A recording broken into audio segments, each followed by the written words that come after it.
Ja, hallo, ihr lieben Stars. Habt ihr mich vermisst? Ja, ich hoffe es doch sehr, ne? Ja, heute geht's wieder los. Red Dead Redemption 2. Seit 5 Minuten gucke ich im Arthur zu, wie der ins Feuer spuckt. Ich weiß ehrlich gesagt nicht, was daran so hinreichend lustig ist. Oder was daran der Sinn ist, aber vielleicht irgendwann erfahre ich es auch. Ja, was war los mit mir in letzter Zeit? Leute, ich kann euch ganz ehrlich sagen, Stress pur.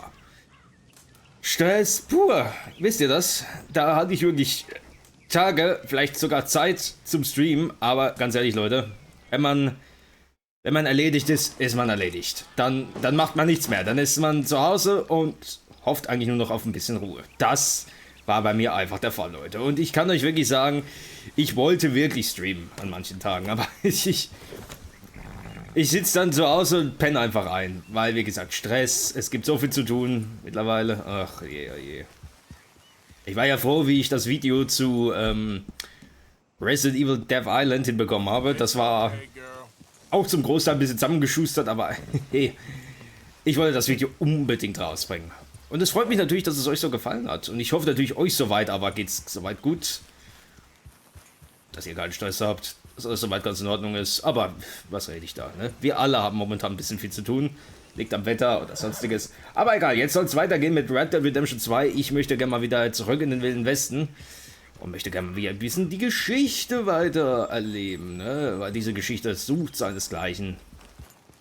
Und gerade das Schicksal am Morgen und der Vandalin-Bande, das ist doch das, was uns wirklich juckt. So, ich weiß allerdings auch, wir sind schon eine Weile nicht mehr mit Vorräten nach Hause gekommen, deswegen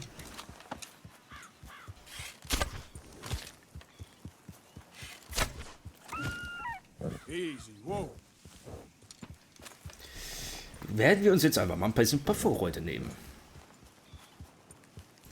Ach ja, irgendjemand hat mich angeschrieben,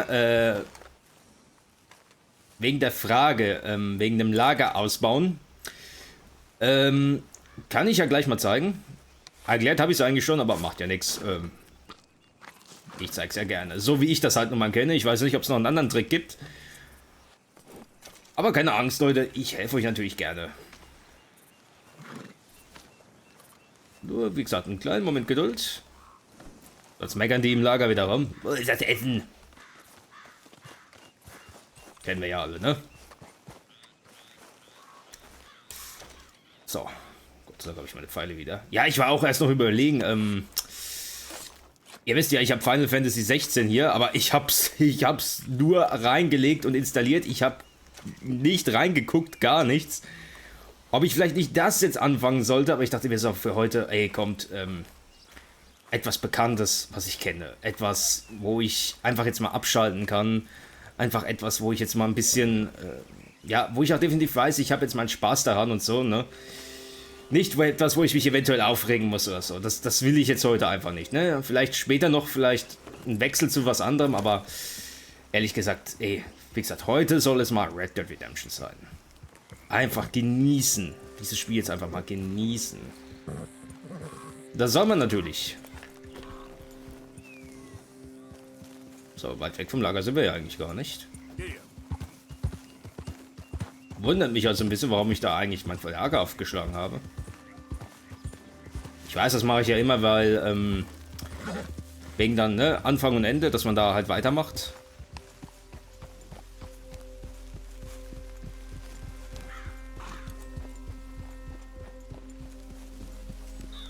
Aber ja.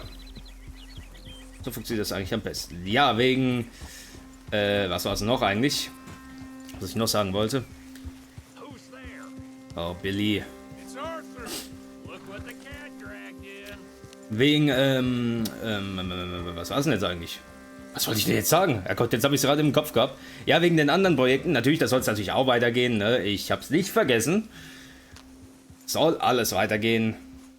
Soll alles beendet werden. Vielleicht, wie gesagt. Da schreit jemand nach mir.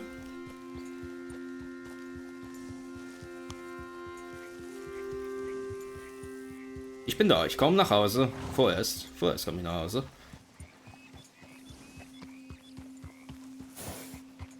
Auch wie gesagt, das ganze angefangene Zeug. Ich will es beenden, aber Leute, wisst ihr auch, ich will nicht so viel auf einmal, ne? Nicht so viel angefangenes Zeug, weil irgendwann weiß ich dann auch nicht mehr. Was soll ich denn jetzt sagen? Das oder das? Wofür habe ich denn jetzt Bock eigentlich, ne? Ich bin halt einfach einer, der nimmt sich immer nur höchstens 1, 2 Spiele, auf die er jetzt gerade Bock hat und dann den Rest lasst er halt liegen. Aber naja, Abwechslung soll natürlich auch ein bisschen sein. Ich kann das verstehen, ne? Also mal so wieder.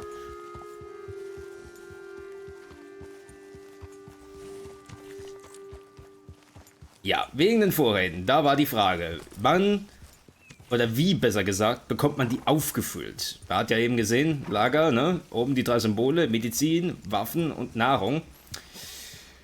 Folgendermaßen. Ihr könnt natürlich Sachen spenden, das ist ganz klar. In dem Fall natürlich jetzt diese 2 Tuthähne. Spendet das einfach. Ich weiß ja nicht, ob es dafür dann auch was zu essen gibt, aber okay. Wie gesagt, einfach mal spenden. Das ist das Erste, was ihr tun könnt.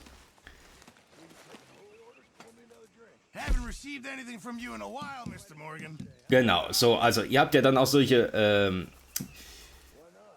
wie soll ich sagen, solche Gegenstände, die ihr auch weiterhin spenden könnt. Ne? Also erstmal Truthähne spenden. Ich rate euch, spart euer Geld, eure Wertgegenstände auf beim Hehler. Da kriegt ihr Kohle dafür. Hier kriegt ihr natürlich nichts dafür. Ihr werdet das natürlich alles nur spenden. Also, nehmt die Truthähne zum Beispiel jetzt. 1. So, jetzt habt ihr das Essen quasi gespendet, ne? Und ihr könnt natürlich jetzt hier die Federn spenden. Zum Beispiel für die Kasse hier spenden. Ihr seht es, ne? Kasse. Ihr seht ja, was das wert ist, ne? Lagerkasse. Das fließt alles in die Lagerkasse rein. Schwungfeder für die Kasse spenden. Für die Vorräte spenden, ne? Kleinen Spatz. Solche Sachen. Truthahnfeder.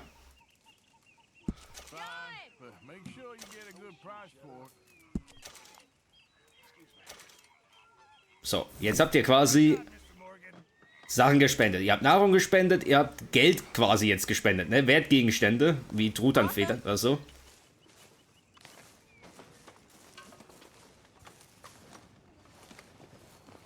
How are you? Alive? And you? Fine. Let me ask you a question. If I was to kill Miss Grimshaw, would Dutch be mad? I think, as a general rule, Dutch likes to avoid murder within the camp. I mean, there was that one time, but he was a traitor. But Miss Grimshaw, well, Dutch has a soft spot for her. I thought as much. Was she always like this? I ain't quite old enough to know. No, of course. So as long as you've known her, She's always liked her swill of vinegar. I'd like to give her a swig of arsenic. We'll just do it discreetly. I will. You fancy a game of dominoes? Sure, why not? If I'm playing with you, she'll leave me alone.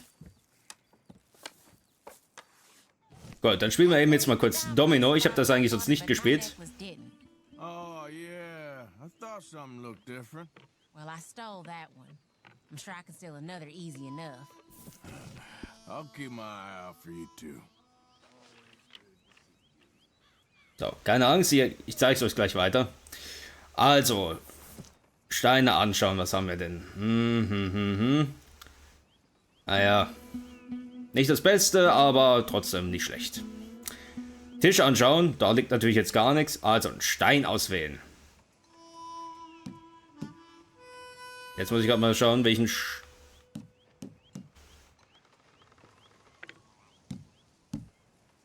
Gut, ich kann offenbar nicht auswählen. So, bitteschön. Ich lege einfach mal einen Stein hin. Also, immer wieder Stein an Stein legen, damit es passt. So, wir gucken mal.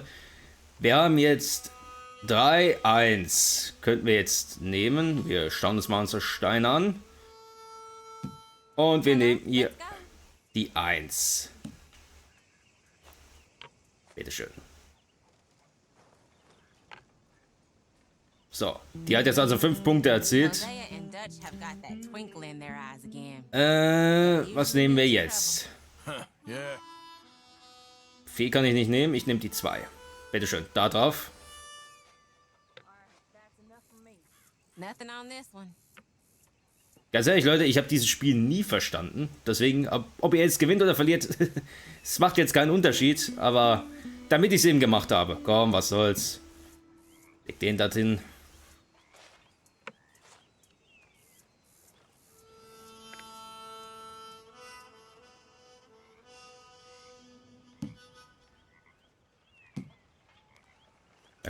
mal dahin. Ja, ich kann mit dem Viererstein kann ich nicht punkten, das geht nicht. That's it. So, jetzt hat sie schon 10 Punkte, ne? Klasse. So, da drauf. Ach komm, ist egal. Ah, endlich mal Punkte gemacht, ne? Mist. Ach. There we have it. Domino. That's not too bad. Well, not much for me. Ja, ich bin kein guter Spieler in Domino. Ganz klar. Aber zumindest, wir haben es aktualisiert. Ganz klar. So. Julian! Ja, hallöchen! Alles fit bei mir? Ja, natürlich. Endlich mal wieder fit, ne? Aber es war stressig die letzten Tage. Meine Güte. Du kennst bestimmt dieses Gefühl. Aller Welt will was von dir, aber was du willst, interessiert die Welt nicht, ne? Das war bei mir der Fall. Deswegen musste ich einfach mal sehr lange wieder einen Boxenstopp anlegen. Okay, also Leute, ich habe es euch erklärt. Ihr könnt spenden, ganz klar. Ihr könnt Wildtiere, die ihr legt, spenden. Ne? Dann kriegt ihr, wie gesagt, Essen. Ihr kriegt ein bisschen gutes Karma. Und ihr kriegt natürlich, sag ich mal, noch ein paar andere Gegenstände wie Federn oder so. Die könnt ihr natürlich alle der Lagerkasse spenden. Das ist alles klar. So, Lagerkasse, ihr seht es. Ihr könnt natürlich ja auch Geld reinlegen. Alles drum und dran. Ist alles gar kein Thema. So. Das Kontrollbuch, das ist das Entscheidende hier. Ihr seht natürlich, wer jetzt was, ne? Also wir haben da ziemlich viel Essen vor allen Dingen reingepackt. Mit wem redest du? Ja, mir wurde die Frage gestellt, wie man die Vorräte da aufstockt. Da habe ich zwar eine Antwort drauf gegeben, aber ich zeige es einfach nochmal, für diejenigen, die es vielleicht noch gar nicht wissen, ne? So. Also, Lagerbuch. Hier seht ihr es jetzt nochmal. Also, Arzneien, Vorräte, ne? Ihr könnt das alles ausbauen. Das ist ganz klar. Die Grundlagen habt ihr ja. Und mit mehr Ausbauen kriegt ihr natürlich auch mehr. Und unten steht Auffüllen. Also, ihr könnt es auch wieder auffüllen. Das ist alles gar kein Thema. So ist es ganz einfach. Echte Feuerkraft. Und ihr könnt natürlich die Unterkunft. Alles ganz klar. Multistream? Nö, nicht Multistream. Das war bei YouTube, wo ich gefragt worden bin. Falls derjenige halt zuschaut, ich erkläre es einfach nochmal. Ganz einfach, ich erkläre es nochmal. Ne? Also hier, Lagerbuch, auffüllen, ausbauen. Nur wenn ihr halt die Kohle habt. Ne? Ihr könnt es natürlich von eurem eigenen Geld bezahlen, aber würde ich euch nicht raten. Wartet einfach, bis die Lagerkasse voll ist. Geht einfach jagen, vertreibt euch eure Zeit. Vollkommen egal. Aber eigentlich, wer das Spiel durchgespielt hat, der weiß, an einem gewissen Punkt macht das nichts mehr aus. Und Julian, aber sag mal, wie geht's dir überhaupt? Alles klar soweit? Don't read none of that nonsense. It's easy. You swing your sword like this. Now ain't such a good time, kid.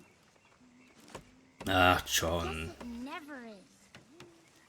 John, das ist ein... Oh, der Junge wollte doch nur spielen, Herrgott. Komm, geh mal dem Jungen jetzt... Was ist mit dem los? Sag mal, bist du besoffen oder was? Nee, komm. Oh, hör auf, dem Jungen jetzt hinterher zu gehen. Komm, lass es. Alles top. Bin am Essen. Oh, gut, dann Mahlzeit, ne? Oh je. Johnny, lass es gut sein. What did you say to me? Well, I didn't do it. I heard that. Oh, heard what, you crazy fool? I heard everything you said. I was sleeping, you lunatic. Don't make me angry. Oh, Sag mal, was reiten hier das Pferd jetzt plötzlich durch? Ey, you ihr saw zwei. howling at some other moon? Like this one?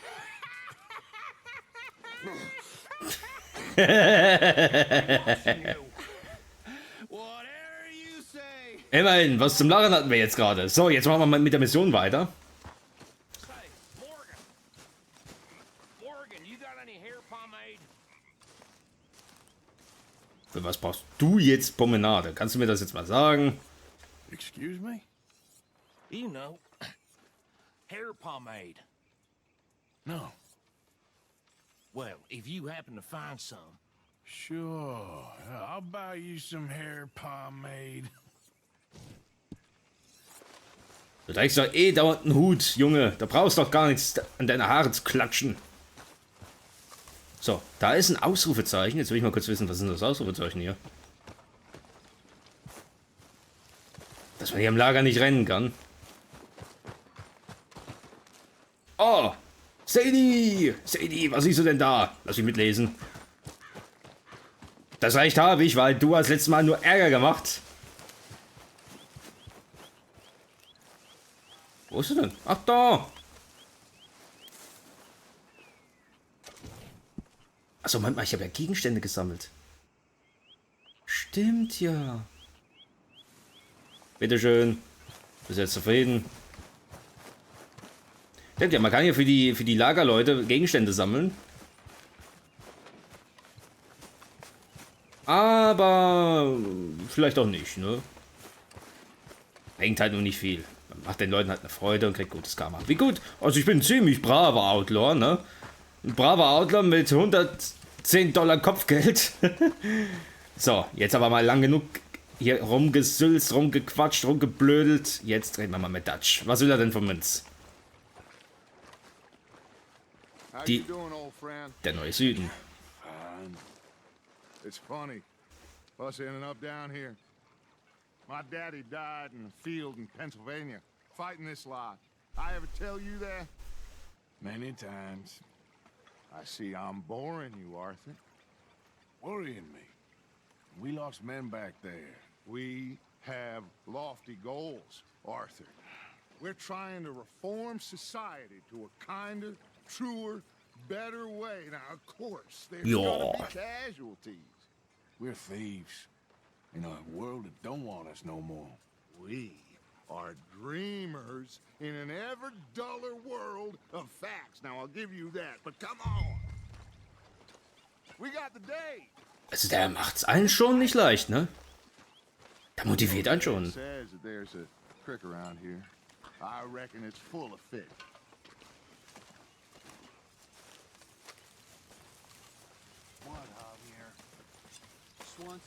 Und du, Freundchen, du bleibst schön im Lager. Ich will dich nicht dabei haben.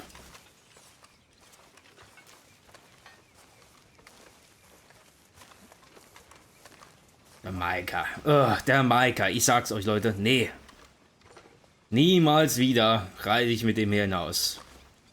Ich will das einfach nicht. Old girl, come on down here. Why don't you show us this creek you've been pissing in? Hey, you don't look too rosy, old friend. I thought this warmer weather would... My days are looking good along over Dutch. Always green crushing and bubble bursting, you. Come on, Hosea. Let's go fishing. Come on, then. Business here, Mrs. Adler. What are you looking at, O'Driscoll? Oh, jetzt gehen wir angeln. Das bedeutet, wir kriegen die Möglichkeit, legendäre Fische jetzt also langsam zu fangen. Coming past. Okay, go.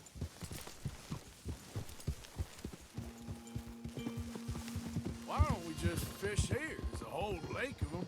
Because I need to get out for a bit. Me and the old guard. Before any of them back there, oh, there was us. The curious couple and their unruly son. It feels good here. You did well finding that spot, Arthur. More Charles than me.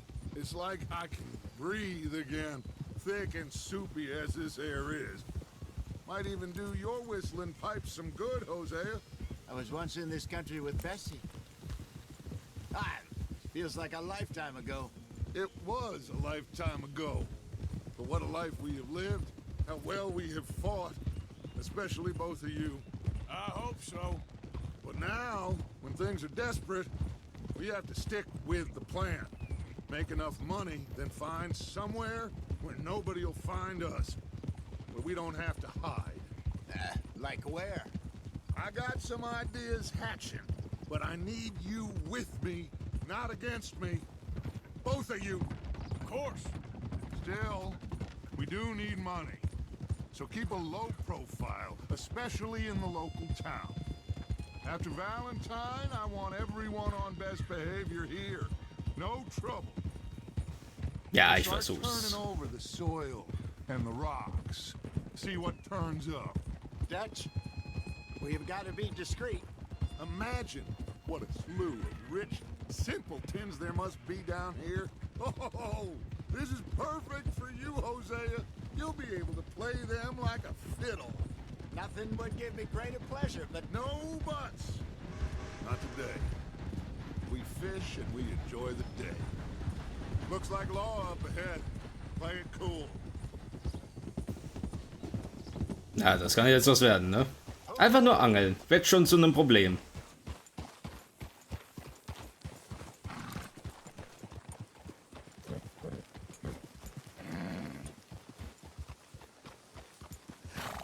Hello, gentlemen. Well, look what the cat drug in. I see. Well, look who it is. Quiet back there. Let's see if we can't sort this out.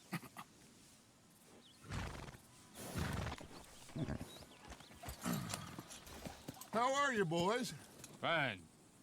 This is quite some country you have here. We like it well enough. Hoagie McIntosh, at your service. Lee Gray. This is my deputy Archibald McGregor. It's good to meet you. You a Scot? Partly. The best part.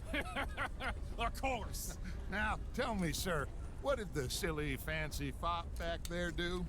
Nothing too terrible, I trust. He was accused of running a gold mining investment scam. Oh, no. I'm sure he wasn't. He is a magician. I know him. He's a fool, but he is not a bad fellow. Now, can we just... I wouldn't do that if I were you. Shit! The Anderson boys! I can't have more scandal! Well, allow us to help, my friend. Arthur, Chase wanted man. and take Archibald with you. Just what I signed up for. Na komm, Junge, steig auf! Perhaps we can discuss the foolish magician. Let's go after that train. And do not shoot them, you hear me? Come on, hurry. All right. Come on, we're losing them. Will you relax? We're not losing them. Faster, come on. What's your name, sir? Arthur Callahan. Faster, Mr. Callahan, please. My neck is on the line here. I get it. I'm doing my best. Someone pull me up. Callahan, ne? These fellas wanted for? Well, the Anderson boys? Robbery, murder, kidnapping. They're the lowest of the low. Looks like the son of a bitch is gonna make it. You sure I can't just shoot him? No, did I not say that? You've said plenty. Achtung, Kopf runter! Ooh, that must have hurt. Leave them. Stay with that train. The train is slowing down to go through the station. Now Kopf davon, ne? get to the side of the train.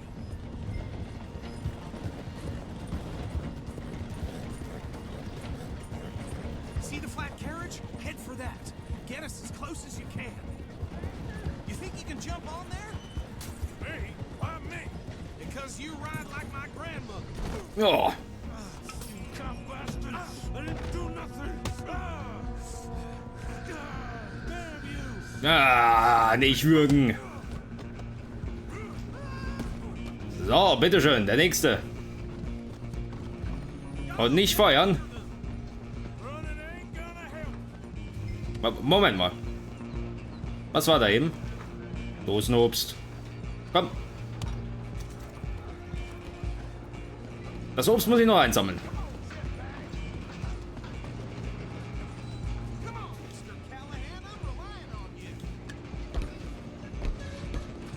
Stop!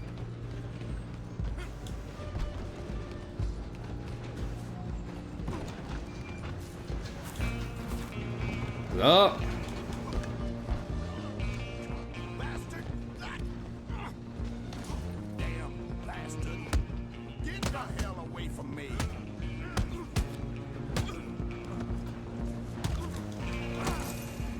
Come on! You stop them, I'll stop the train. Where you gonna run to? Komm, Junge, mach's einem doch nicht so schwer. I'm coming for you next. I'm gonna ride ahead and stop the train. Gott. It's just us then, lawman. Come here. You ain't need to bother. Let me go. Can't do that.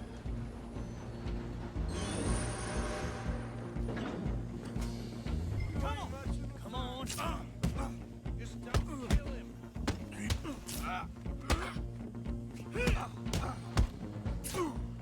You sure? Oh, ich sehe gar nichts mehr. Ah, komm. Au. At least.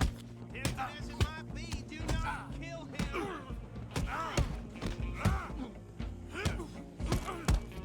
Right out here if you need. Geht doch. Hello? Is everything all right in there? Aber keine Kämpferehre, der Typ, ne? I don't think he's dead. Fairer Kampf ist ihm fremd. Just about. Oh, tut wirklich weh, ne? Hebe den Anderson-Jungen auf. Auf ihm, komm. Jetzt habe ich Löcher in meiner Jacke. Bring him out here. Deputy, Sounded like quite a commotion. Is that him? I sincerely hope so. Old Anders Anderson. So what now? Take him in, come on. A fine job, well done. And a pat on the back for me. Deinen Job gerade gemacht, ist ja das klar. Load Anders onto the back of your horse there, and we'll take him to Sheriff Gray. There you go. You are a natural. All right, let's take him in. Follow me. What about the others? Oh, we'll round them up. Anders back there is the brains of the operation, and that's really saying something. You're the boss. That was mighty impressive, sir. I have to admit. I'd hazard a guess you've served the law yourself at some point. Well, I wouldn't exactly say that. Are you familiar with the area here? No, not really. On your right here, these tobacco fields? This is part of Caliga Hall, big estate belonging to the Gray family. Looks bone dry. Yes, we are in dire need of some rain round here, let me tell you. The Grays have lived in Caliga Hall for generations. Fine people.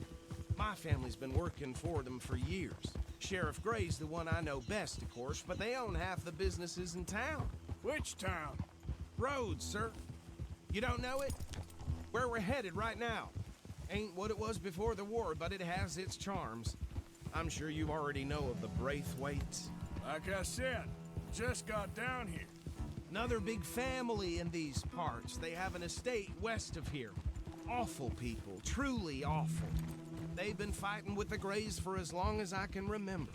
Sounds like quite the place you got here.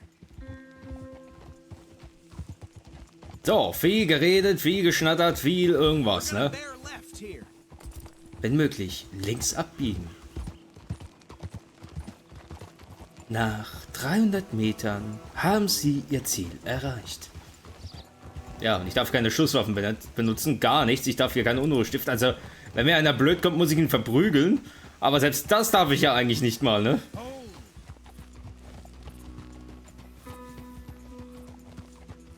Aber wir sind ja die Guten jetzt vorerst, ne? Welcome to Rhodes. Up there on your left is the Rhodes Parlor House.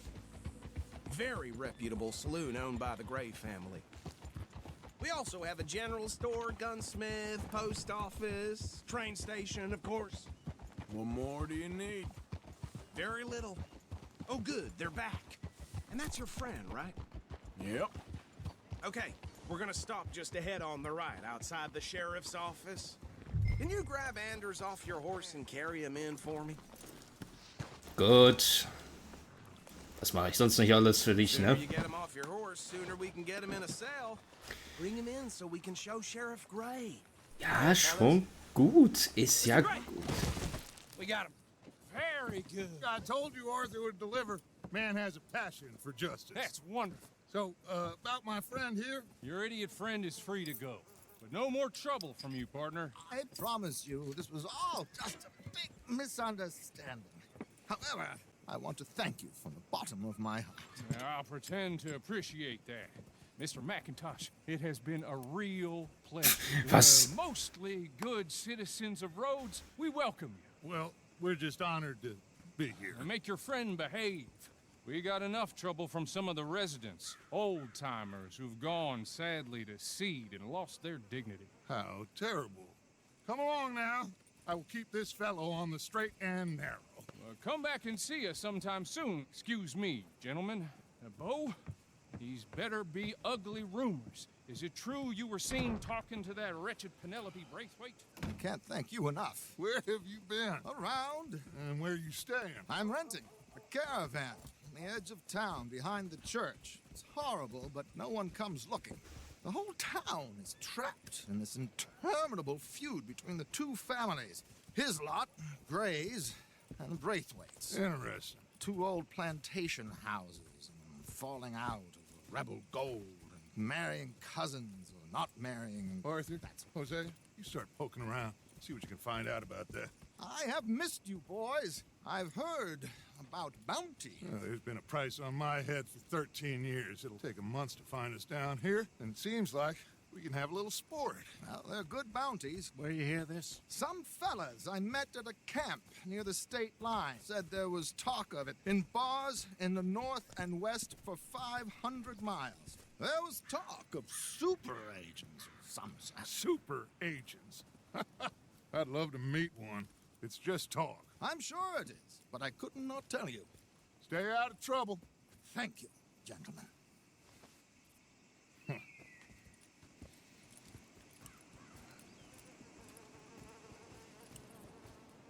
Okay, so these two plantation families. Arthur, you start sniffing around the Gray's place, see what the story is there. Yeah, I passed by it earlier with our friend, Archibald. Good. Hosea, you see what you can find out about these Braithwaites. All right. Thank you, Arthur. Quite a fishing trip. There's still time. I'm up for it. How about you, Arthur? Have you had enough of the chase for one day? Natürlich gehen wir noch angeln. Sure, why not? Great. Hosea, why don't you lead us to that spot you were talking about? Kinda like this place. Okay. Let's see if we can avoid any more excitement.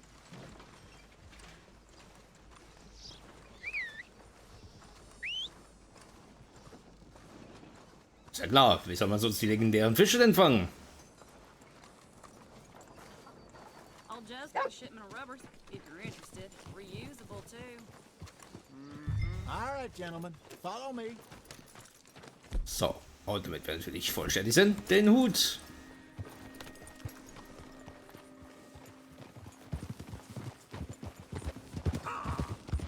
So how far is this creek? It's a bit of a ride still, and it's not a creek. It's the same lake we camped on, just a different pipe. It'll be worth it. I saw some big drum and sturgeon there. Should be rock bass, bluegills, perch, pickerel too. It's a good spot. We'll see if you're as good at catching fish as you are at catching criminals, Arthur. Trelawney owes me for that. Trelawney owes everyone for something, but his information is good. Plus, we are now ingratiated with the local law. I'd say it was a worthwhile diversion all around. Where is this spot, Hosea? Timbuktu? Not too much farther. Anyway, you two never told me properly about that business with Cornwall in Valentine. What happened there? Apart from scaring the living daylights out of Mr. Strauss. That was about the only upside. John and I didn't even have time to get paid for the sheep we rustled. It is safe to say Mr. Cornwall isn't a man to let bygones be bygones. Ambushed us in the saloon. He came with a lot of guards and what seemed like just about every lawman in the county. We've had closer shaves, but not that many. And if Cornwall found us, the Pinkertons couldn't have been far behind. They found me when I was fishing with Jack, remember? Listen, it was good we moved when we did, but that mess is behind us now. Yes. Jack told me you were a good teacher when you took him fishing.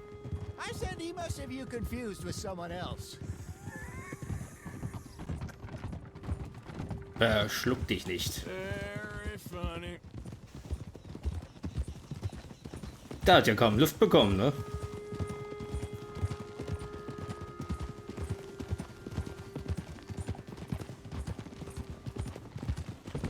Ja, aber gut, dann haut er noch einen dicken, fetten Fisch an die Rute und rein ins Boot. Ne? Wir wollen ja schließlich ein bisschen angeben können, das Ego ein bisschen polieren. Ne? Ich sag immer, man darf ein bisschen... Darf ja ein bisschen das Ego polieren, darf man natürlich auch, ne?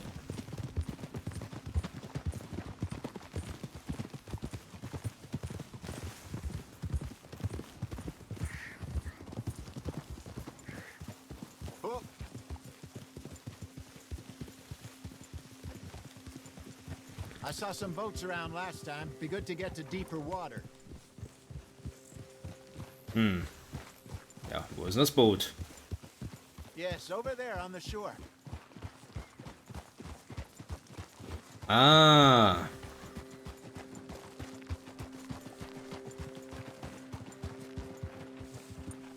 I'm sure nobody would mind if we borrowed one of these. Come on.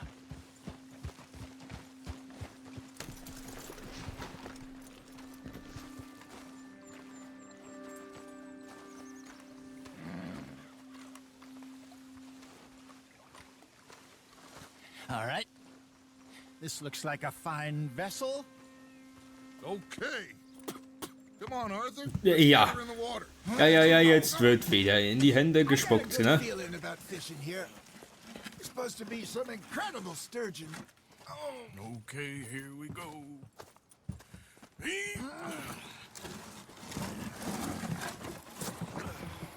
Let me row. You boys are too old for real labor no more. You're too dumb for anything else. It's too quick for me, old man. I enjoy picking on children. Now take us to the deeper water. Die haben echt Sprüche drauf. Stupid fish. But what about stupid luck and good fish? That'll do too. Keep going.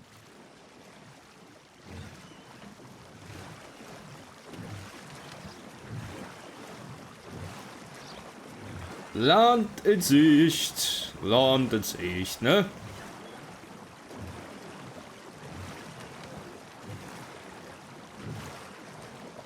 Bloß nicht seekrank werden jetzt. Langsam schaukelt's nämlich ein bisschen. All right. Good luck, gentlemen.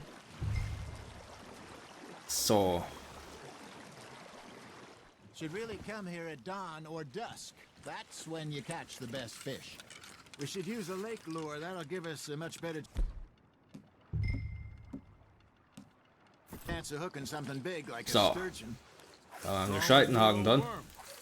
Oh, worms are good for tiddlers like bluegill and rock bass, but you'd have to be real lucky to catch a sturgeon with one. Lures it is, then. You heard the expert, Arthur. Let's bait up. Keep the lure moving slowly on the water so it looks like a little fish just asking to be eaten.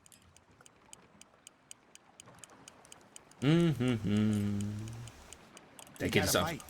Got a nibble there, Arthur? Something's nibbling. Ha! Got ya! Shit. Got away. Keine Angst. You have to catch one at least. Now reel him in, Arthur. So.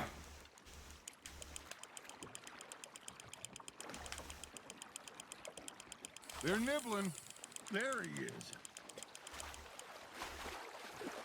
Na. Komm hier rüber. Und was haben wir hier? Look at this beauty. There you go. Put.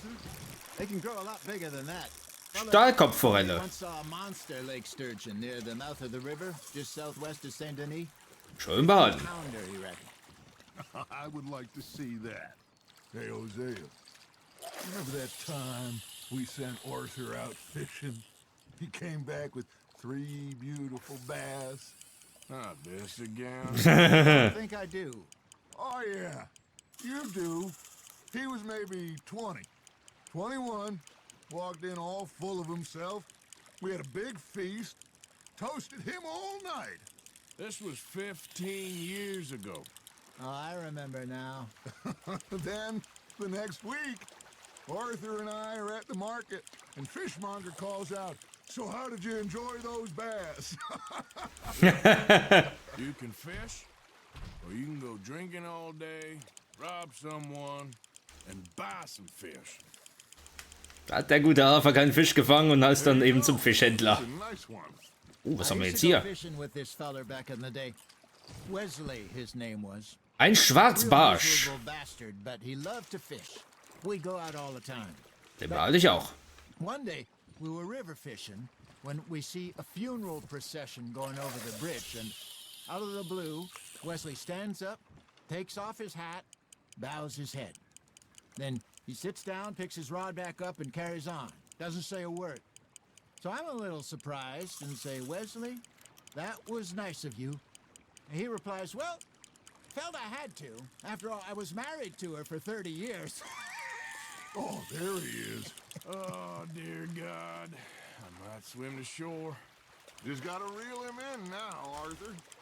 Was haben wir diesmal? Ich weiß nicht, manche Fische sehen ja nicht gerade appetitlich aus. Und was haben wir hier? Wieder ein Schwarzbarsch haben wir hier, ne? You never had control of that dog. He had some spirit, though. Ja, Jungs, was ist mit euch los? Habt ihr überhaupt mal einen gefangen heute? Ich hab schon den dritten. I remember us saying how Blackwater was the furthest east we'd ever been. As a group, I mean. Feels like the more we try to head west, the further east we end up. We had all those safe spots picked out to lie low in New Austin after the ferry job. I liked it there. Still open and wild, the way it should be. Somehow the desert makes you feel closer to the sky. No point us trying to get back that way anytime soon. Pinkertons have patrols out all over tall trees and Great Plains. We saw when we went back for Sean. Well, look at us now, huh? It could be worse. Plans change. Und wieder Schwarzbarsch. You're getting the hang of this. Wie gesagt, Leute, die sehen nicht gerade appetitlich aus. Did I ever tell you my mother's buried in Blackwater? Really? She is? Apparently so. I only found out from Drehen kann ich mich jetzt auch nicht, ne? years Weißt du later. was, ich dreh mal I knew she was still outside in Philadelphia. die Richtung hier. Komm, I left home at 15 and didn't see her da again. blubbert es immer noch so viel. She and I didn't always see eye to eye. I wasn't always a very obedient child. I can only imagine. Still, I loved her in my own way, and she me in hers.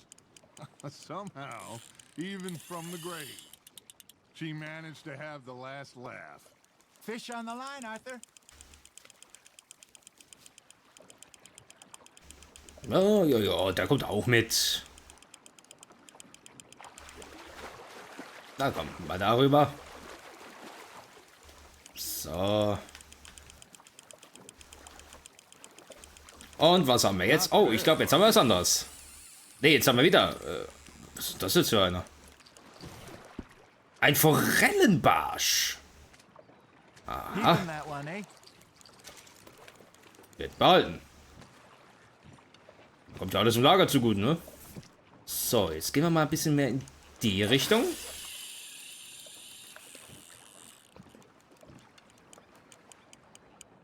Mal sehen, was es hier alles gibt.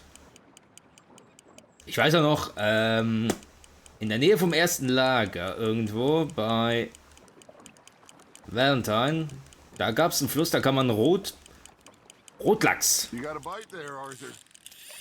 Rotlachs angeln. Rotlachse, Leute, wenn ihr Geld braucht, Rotlachse angeln. Glaubt mir, gehen einfach, gehen schnell und vor allen Dingen, die kosten ganz schön viel, die Rotlachse. Also für euch wird es sich finanziell natürlich lohnen.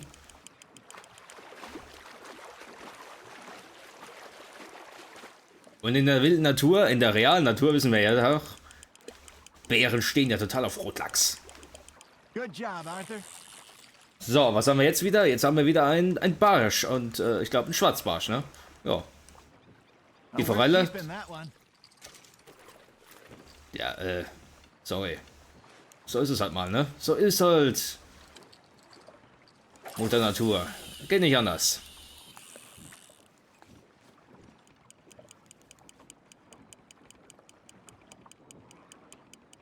Jetzt ist halt die Frage, wie lange soll ich jetzt hier angeln? Die Kollegen erzählen hier nichts mehr. Looks like you got a bite, Arthur.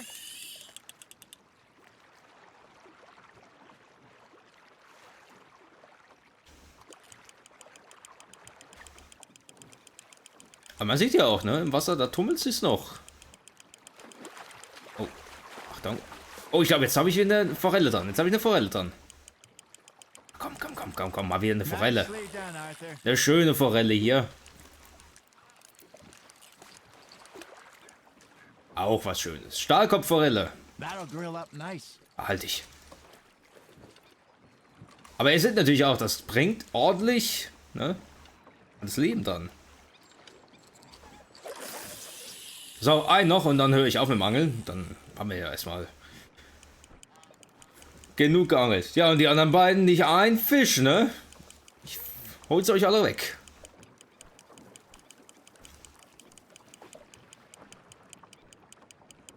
Na komm. Komm. Butt. Ja. Komm. You hooked him?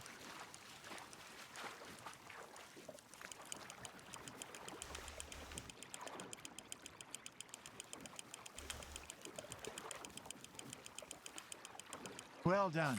Oh, zack. Oh, und wieder ein Schwarzbarsch. So. Behalten. Yeah, that's a keeper. So, ich würde sagen, jetzt aber, ne? Die Angelroute. I reckon we call it a day, fellas. Already? You ain't been chasing down outlaws. All right. Think we got a decent haul here. Pearson will be happy. Should we head back? We could keep the boat not too far back to camp from here. Good idea. Could be useful. What about the horses? Well, they'll find their way back. Just follow the shore south, Arthur. That was fun. Aha. Thank you, boys.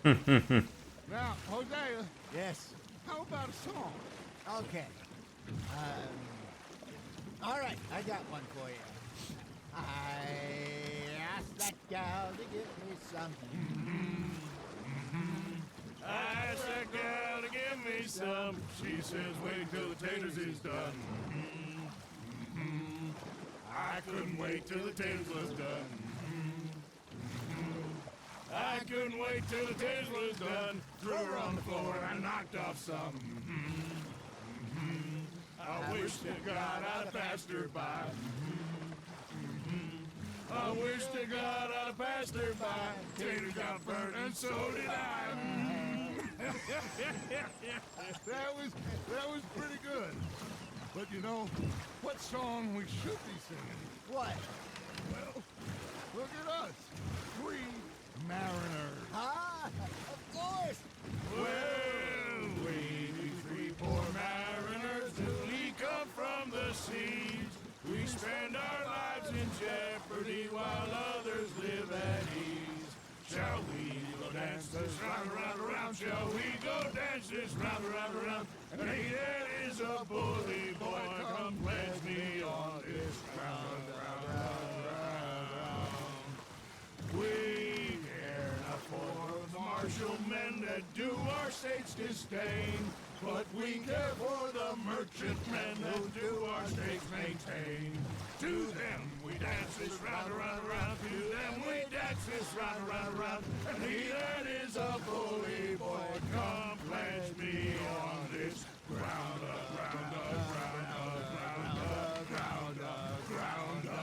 Hey, ground. Bravo! Well, you know, we should not let the folks back at camp think we had too many fun. Indeed not. Ja, wo denkst du denn hin? Wenn wir zu viel Spaß hatten? Ne? Was dann?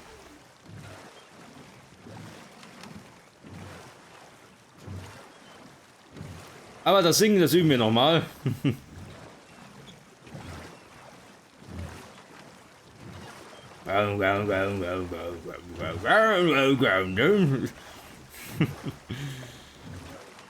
Aber die sind ja unter sich, ne? 3 Freunde auf dem Boot gehen einfach mal angeln. Ja, warum denn nicht? Bisschen das Leben genießen, ne? Auf seine eine oder andere Art natürlich.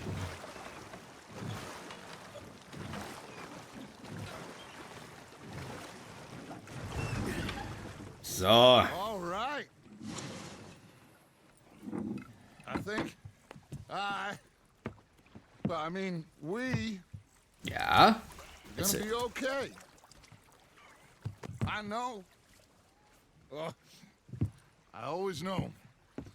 Whenever I got you two by my side, things are gonna be just fine.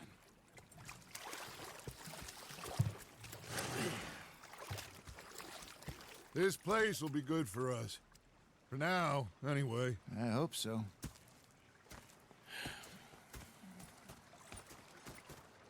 Well, I am going to take in the view. I'll give these fish to Pearson. Der neue Süden. So, jetzt gehen wir erstmal in unser Zelt rein, denn wir haben ja schließlich eine Belohnung bekommen, nicht wahr? Von der guten Sadie. Arthur, how you been? I've been real worried. What do you want? Don't be like that. Just a few bucks, and I'm short. Get lost. Well, I'll go try someone with a heart. You do that. Tch. Was will der denn? Kannst du nicht aussuchen. So, Waffenöl. Oh, dankeschön. Kann ich immer gebrauchen.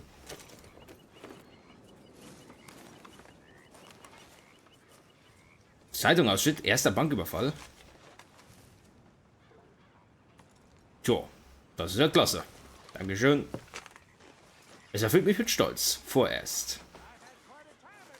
So, ich würde sagen, tja, wir machen gleich die nächste Mission weiter. Leopold Strauss. Hello, Arthur. Oh, warte mal. Hey. Ist so. Und da oben können wir noch angeln wieder. Ach komm, da gehen wir erstmal ein bisschen angeln, ne? Gehen wir ein bisschen angeln. Wer war denn da gerade eben angeln?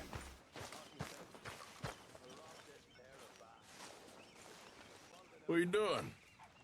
Going fishing. The rivers around here, famous for the smallmouth bass. Fella I met showed me a couple spots. You want to join me? I can't fish with you. You're far too good. Oh, come on. Hey, join me. I'll show you a couple of my tricks. Ein paar Tricks. Okay. There's a spot not too far from here that I've been wanting to try out. Glad you're so excited about this. You will be too when you start pulling out smallmouth. Let's go, girl. Come on. The fish should be hungry for their dinner. Aber es ist immer interessant, mit jemandem anders mal auszureiten. Thought you said it wasn't far. Too far to walk, though. Yeah, come on.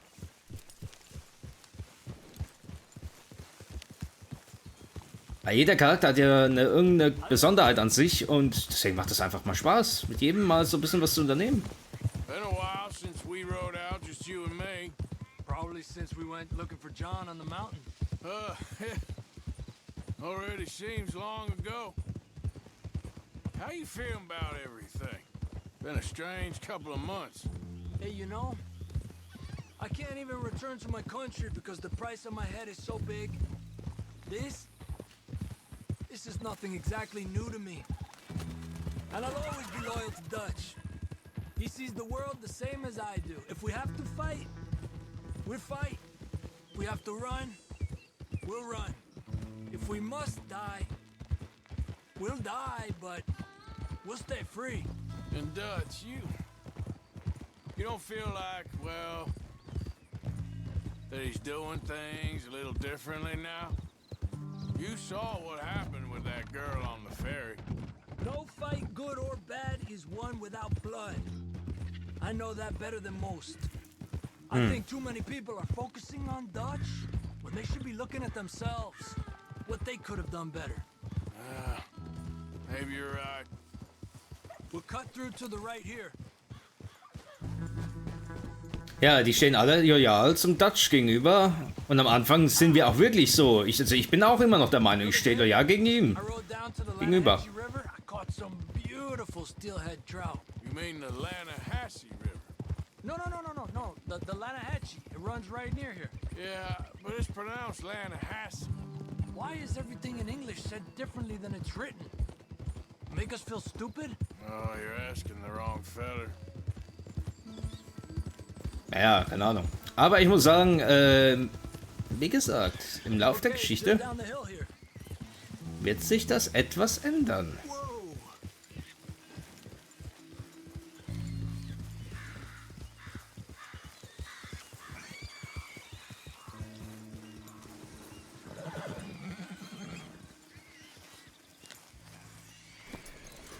Ja, komm. Hey, where are you going? Okay, come on. Let's go try our luck. Dem kleinen Bach? Pretty country. Beautiful. Come on, let's go see what's biting. Naja, gut, wir probieren es mal. Es wuselt ja schon ein bisschen da drin, ne? Man sieht es ja. You take this spot, Arthur. I'm going to cast from over to the right there, so we're not in each other's way. Und wieder einmal hol die Route raus, ne? So, ein Fluss. Das ist ein Seeköder. Gut. Bisschen Brot dran.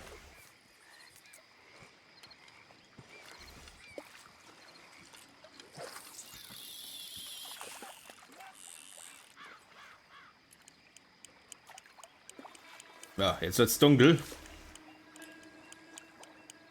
Time of day really can make a difference. They feed early morning or late evening because that's when the insects are more likely to be out. Na komm. Na komm, was ist denn da los? Weiß da keiner? We're lucky we got such nice weather, but rain can be good. Sometimes big fish think the raindrops are insects.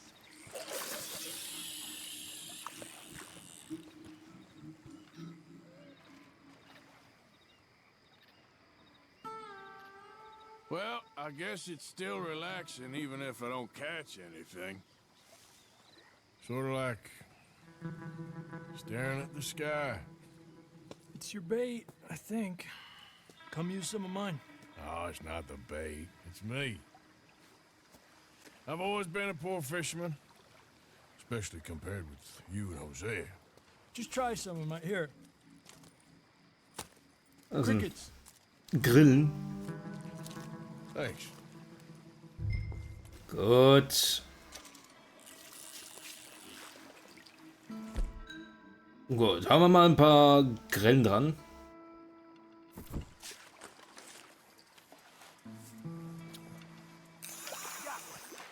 Look at that. That's a good looking fish. Well done.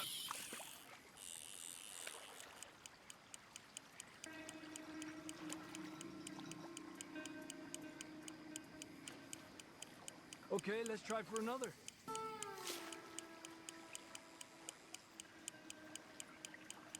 I was thinking, you remember that stagecoach we held up in Nevada? Yeah. It was a tip from that crooked lawman in Reno. We opened the door and it's full of women and children.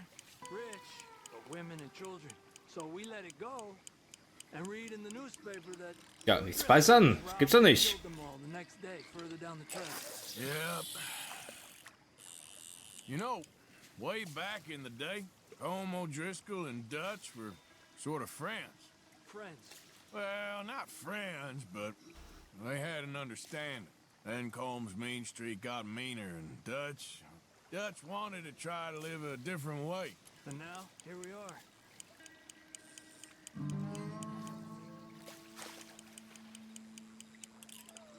Na komm.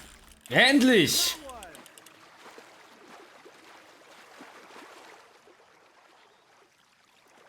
He's a fighter.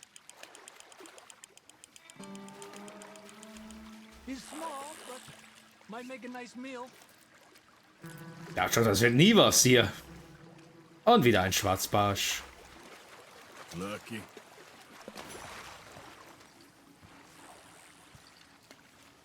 It's getting close to nightfall. Fish will stop feeding soon. Let's catch a couple more and then head back. My bag is Ja, ich habe keine... getting full. Ich habe keinen Platz mehr. Schwarzbarsche. Ich habe schon zu viele. Aber gut, einen noch.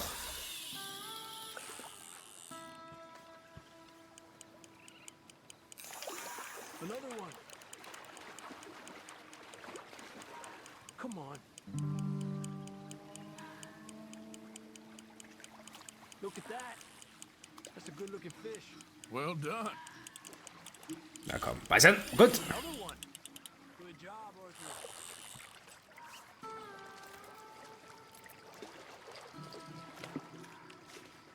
Das ging aber verdammt schnell. Not bad, you see? It's the bait. It ain't just the bait. I'm gonna head back. You wanna join me, or you keep trying for these bastards? I'll come. Okay, let's go. Reiten wir zurück. Wir haben genug Fische gefangen, es reicht.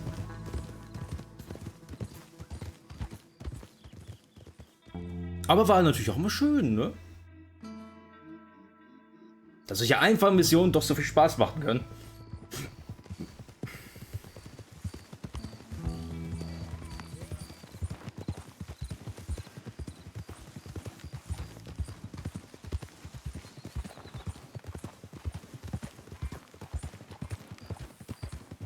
Tja, genügend Fische. Verhungern werden wir also nicht.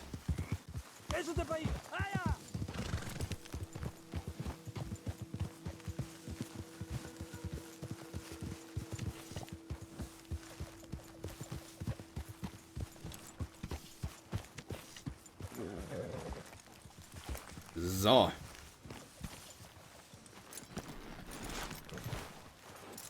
Da ist noch ein Ausrufezeichen. Einen Moment, das haben wir gleich. Wenn derjenige mal stehen bleiben würde, wäre ja alles in Ordnung. Stehen bleiben. Mr. Morgan? Ja, ja, schon klar. Stehen bleiben. Hallo, bleibst du mal stehen? Ja, du, dich meine ich. Bleib stehen. Oh, das ist ja schließlich was von mir. So. Gegenstand geben. You like this offer, don't you? I found this. Yes, indeed. And I haven't read this one. Thank you, Arthur. Ja, kein Problem. Alles klar. So, jetzt gehen wir mal weiter. Oh, da gibt es einen Überfall auf ein Haus. Könnten wir gebrauchen. Oh, hey, Arthur. Yeah. So, tell me, is your people, Jacobites or English lovers, Arthur? My people were peasants. We had no time for politics. My dad would say that no politics was politics. That old world bullshit, it ain't got no place here. Why? Because there ain't no judgment here. Most folks hate the Negroes, they hate the Redskins, the Jews, even us Irish. You ain't so free of politics. I hate everyone just the same. Well, in that case, you're gonna want what I just found for us. What's that? I was riding around a couple of days back. I come across this old cabin. Couple of fuckers lazing about outside all liquored up. I didn't think nothing of it. But then I come across this hunter down by the river. And he tells me they're a stick-up crew. Says they hit a train a couple of days back near Emerald Ranch. Nice fella he was, shared a bottle we did. Then I robbed the bastard blind. You believed him? No reason not to. If he's right, it'll be a big haul for us. I saw 3 of them, maybe more, but I reckon you and me, we could take them real easy. All right. What the hell? Let's go check it out. Damn sons of bitches, think they're mean? They're about to get a lesson in mean. Also, wenn der sich freut, ich weiß ja nicht, ne? You just keep your cool, you hear me? Wir dürfen ja kein Aufsehen erregen eigentlich. Weshalb wir dann jetzt solche Überfälle machen? Right, follow me. Easy. Morgan. So ein Deckblödsinn jetzt. Pass auf, wo du hinreitest. How far is this place? It's a bit of a ride, not too bad. Back up north to stretch, not far from the state line. All right. So, what were you doing riding around up there anyway? Sniffing around, looking for the take. I got a long nose for these things. Dutch is always honored us to get out there and bring in money, ain't he? And rightly so. I ain't like some of them others back there, sitting around waiting to be told. I go after it. I see you sitting around plenty. I mean, I don't need no coddling like the rest. Dutch knows my value to the cause, as from the moment I met him. You tried to kill him, if I remember the story right. And he kept me around, didn't he? He saw something in me. He said as much. I'm sure. Dutch is good at seeing things in people. And while we're talking about money, you are clear on how this works? We split half, other half goes to the gang. Dutch keeps all our savings hidden in a safe spot outside camp. Yeah, I know. How many times you have to tell me? What's that box by his tent for then? Camp funds, supplies and the like. The fact you don't know that suggests you clearly ain't put much in it. I always pay me way, don't you worry. You're sure you scoped this place out right? Yes, see? That's why I wanted you along for this. You're still a doubter. I ain't just some dumb kid. I've lived a lifetime of shit already. And you sure don't keep it bottled up inside. What about that train job with the oil wagon? Made a good show in there, didn't I? You got knocked out. Ah, that's what you choose to remember. We got paid. We got out of there. Got knocked out in Blackwater, too, didn't you? Now that was bloody chaos. Did you get split off with Mac? Nope, didn't see him. I lost your boys at some point when he was getting out of town. They caught up with Mac a couple of days after. Davy was finished by the time we got up the mountains. Jenny didn't even make it that far. Those bounty hunters strung me up. Beat me, pulled teeth, burned me feet. I didn't read a word about nothing, I swear. Good. It's time folks stop giving Dutch a hard time about all that Blackwater business, if you ask me. Man's not a fortune teller. You can plan, you can use your head. But you never really know what you're walking into. Yep. Folks always want to blame someone when things go wrong. Sehr gut. How far is it now? Not too much further. Better be worth it. Hey, you need this, Arthur. I don't even know what I'm here to no more. You're out throwing lead with Sadie Adler, helping the law chase down criminals. All right, that'll have to wait. We're nearly there. Hard left coming up. All right, it's going to be off the road up ahead. Was quatscht der da, Alter? Kann er nicht normal reden? Up here, Morgan.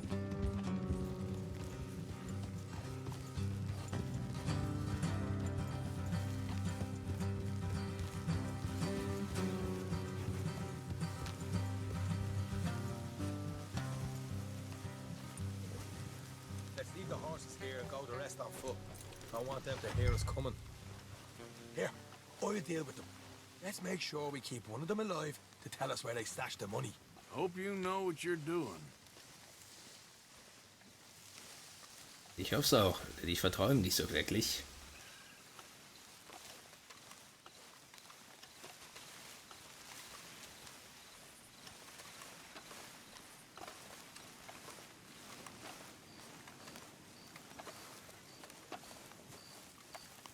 Look, so. There's one of them outside. This is good. It is? Leave it to me. I'll do the talking. You hang back. Was ist das für ein Krach hier eigentlich? Bauarbeiten anscheinend wieder.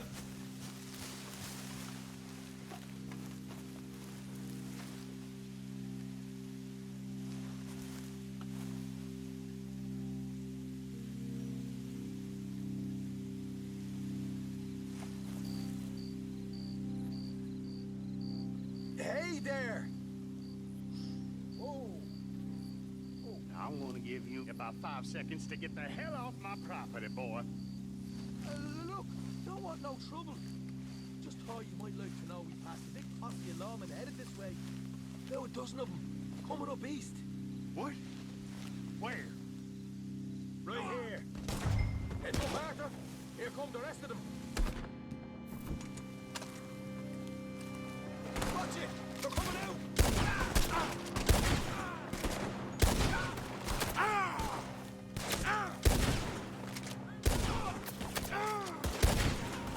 We got more coming out of the woods! Look out on the run! Come out with your hands up! Nice and easy! You saw what we did to your pals here. Das Gewehr ist eigentlich noch ziemlich sauber. Es klang irgendwie nur so, als hätte ich ziemlich schmutziges Gewehr. Okay, I give up. Don't shoot. I ain't armed. Das tut gar nichts zur Sache. Ob du gewaffnet bist oder nicht, spielt hier keine Rolle. So, zweiter Lachte hier unten. All right, take it easy. Behind the wall in the bedrooms, if you stick your hand between the gap. All right, you go grab the money. I'll keep an eye on Sunshine here. Gut. Mach das mal. Ich bin da erstmal noch ein bisschen. You know what? Just get the hell out of here and don't look back.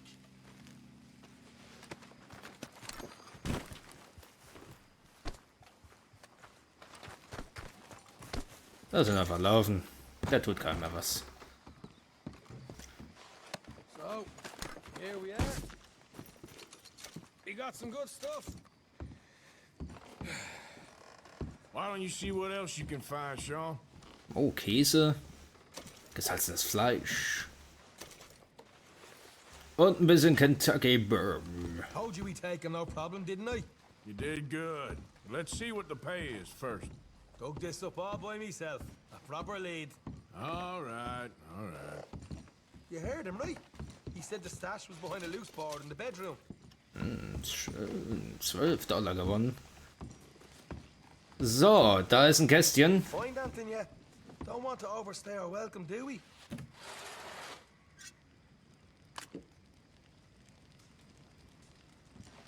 Hey, it's over there. Ein Double Action Revolver. Oh, den putzen wir gleich mal. Ja, putz das mal. So, bitteschön. Und schon glänzt das Ding wieder, ne? Ich glaube aber, den brauchen wir jetzt vorerst nicht. So, langsam wird's hell. Wir müssen gucken, dass wir schleunigst wieder von hier verschwinden. Ich glaube nämlich, dass der vielleicht wiederkommen könnte.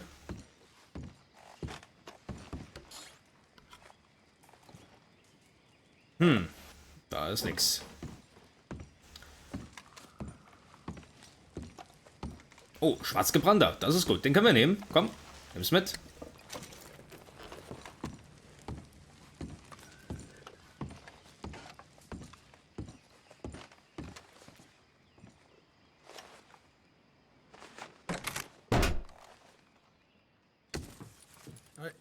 This is more like it. Good work. Hey, what about my car? I found a place, didn't I? All right, here. But don't forget to give the camp its share. Supplies don't appear by magic, you know. All right, don't need the lecture again. I'll see you back at camp. Never know what folks got stashed. There's gotta be other places out there like this. So. Hat sich doch schon ein bisschen was gelohnt, oder? Wollen wir mal nicht so streng sein zu ihm.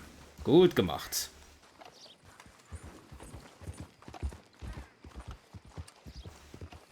Ja, und über diesen Vorfall, da redet man jetzt einfach besser nicht mehr. Aber es fährt. So. Jetzt muss ich mal kurz gucken, wie viel Geld habe ich denn? Oh, schon fast $5.000. Das ist gut. Zur damaligen Zeit sehr viel Geld. Oh. Gar nicht gut. Weg.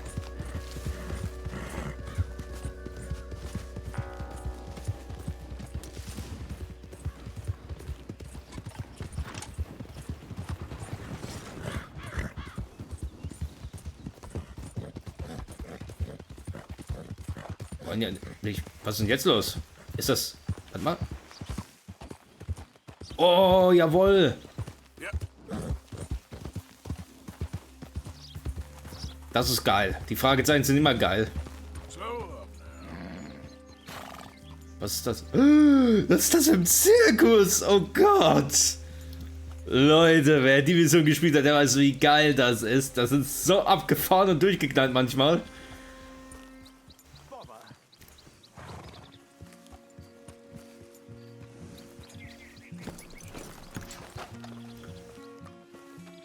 What the devil are you looking at? I'm sorry? No, I'm sorry. I'm ruined. Ruined! How so? It's a disaster. Who wants to see a woman wrangle wild animals who doesn't have any bloody wild animals? Come to America, they said. Come to the land of opportunity, they said. Sod you, Daddy, I said. I'm going to America to make it on the stage. I don't want to be in the army. Oh, now look at me. The old git will have a field day. I didn't really understand any of that. I had an act. The bravest woman in the world. The animal wrangler. Watch her tame wild beasts. And you were the woman? Of course I was the bloody woman. Look at me. It's the stage. Grease paint. Tears. No one wants to see a man wrangling wild animals. And no one wants to see a woman wrangling nothing. Can I borrow your gun? I want to shoot myself. You see, I'm buggered. Why? My animals. They escaped. And now I'm buggered. What escaped? A priceless Ranjaniki tiger from the slopes of the Hindu Heights. A fantastic, elusive zebra from the plains of Ongo Bongo by the shores of the Limpopo.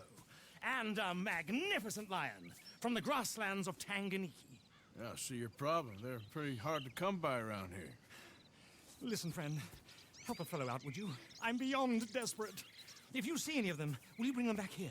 If I see a tiger or a lion or a zebra just roaming around. Exactly. Well, I believe the zebra's up near Larned Sod. Distinctive creature that he is. I'll make it worth your while. All right, madam. It's bloody Margaret, not madam. Margaret. Mistress of fucking danger. Ach, meine Güte. Was sind das nur für Missionen? Aber ich sehe jetzt gerade was. Moment. Wir werden unserem Fett mal was Gutes tun. So. Und uns natürlich auch gleich. So.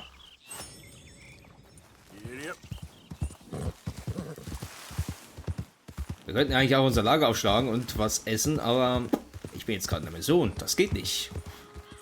Ich will diese Mission einfach machen. Leute, das ist so geil. Das ist so abgedreht, das Ding. Da ist mir gleich noch ein Stück.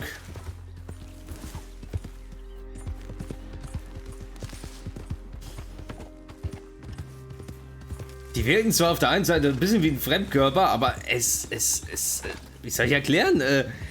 Es passt sich so gut in diese Welt an. Also, das sind die wahren Highlights, Leute. Wenn ihr Fragezeichen, wie gesagt, habt, geht hin.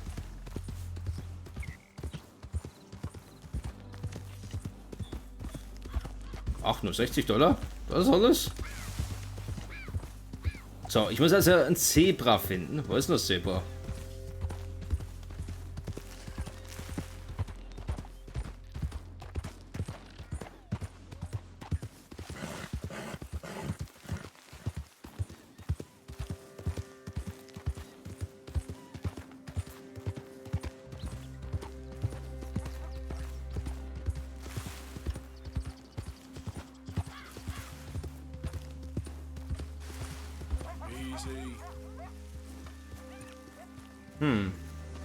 Idiot.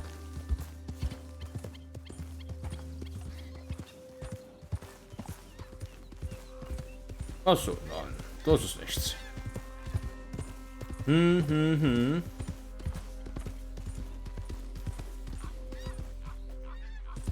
Also irgendwo muss das Vieh doch sein. Wo ist es denn? So was wie ein Zebra muss ja einem auffallen hier.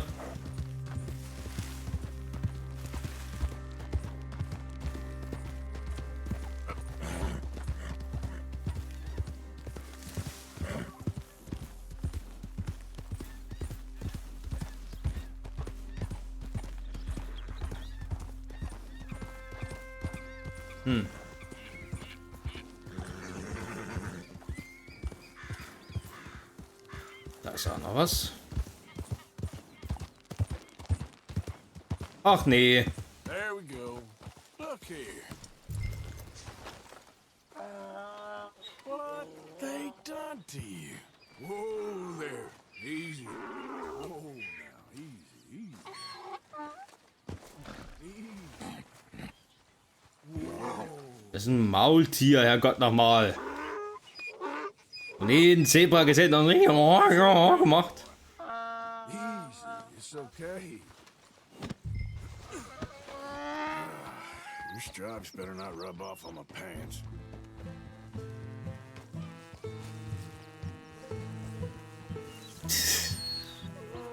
Ja, ist ja gut, du sturer Esel. Oh. Ja.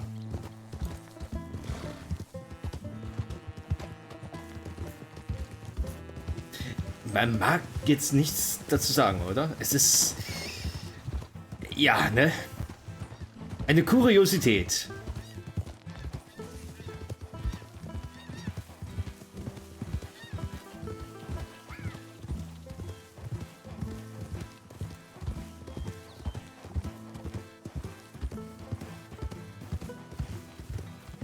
Wie will er das denn eigentlich seinen Zuschauern verkaufen? In der Manege? Weiß ja nicht, wie er das denen verkaufen will. Aber immerhin, ne? Bemalt, ja, ne?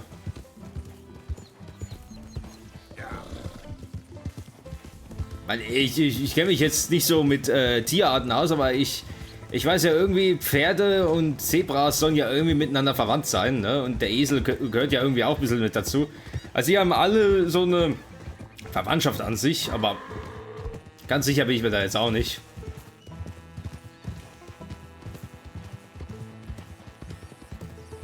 So. Also Tierchen Nummer 1 haben wir ja schon mal. Und immerhin, also so ein... Good grief! You found him! Our zebra! Well, you can call him that. Although he's as much a zebra as you are a lady animal wrangler. Oh dear, you're missing the point, aren't you? It's an illusion. A trick of the eye to bamboozle the senses. Ja. Eine Illusion, ne? Hoodwink your audience? Hoodwink? Our audiences? Dear boy, don't be so dreadfully literal. No one will pay for the truth. They only pay for deception. The allure of the stage. Dreams and reality. What is the greater conjuring trick? Lassoing some poor beast on the plains of mumbo-jumbo land and shipping it here so it can dance the polka? Or turning, there, in the glare of those arc lamps, something mundane into something extraordinary? It's the difference between prose and poetry. It's alchemy. We're selling dreams, dear boy. Well, as long as you don't pay me with tickets to your show. Yes. Well, it's not everyone's cup of tea. And speaking of my payment... Of course. I shall make it worth your while. But, first, we shall need the whole menagerie back before we can think about that. My assistant's gone for the tiger. Tiger? Yes. And taken our remaining lion in case it could lend a paw. They're down there on Caliga Way. Please, I hate to ask. All right, I'll see what I can do.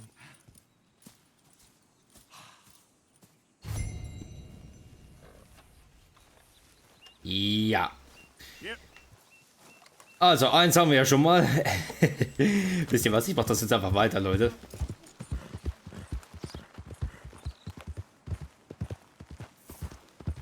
Weil diese Mission ist einmalig, die muss man an einem Stück machen.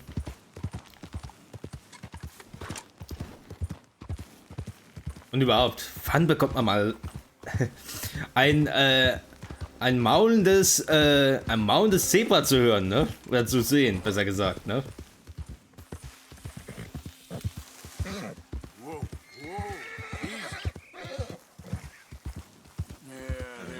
Ich glaube, das geht auch, glaube ich, so weiter mit diesen Tieren, ne? Eins besonderer als das andere.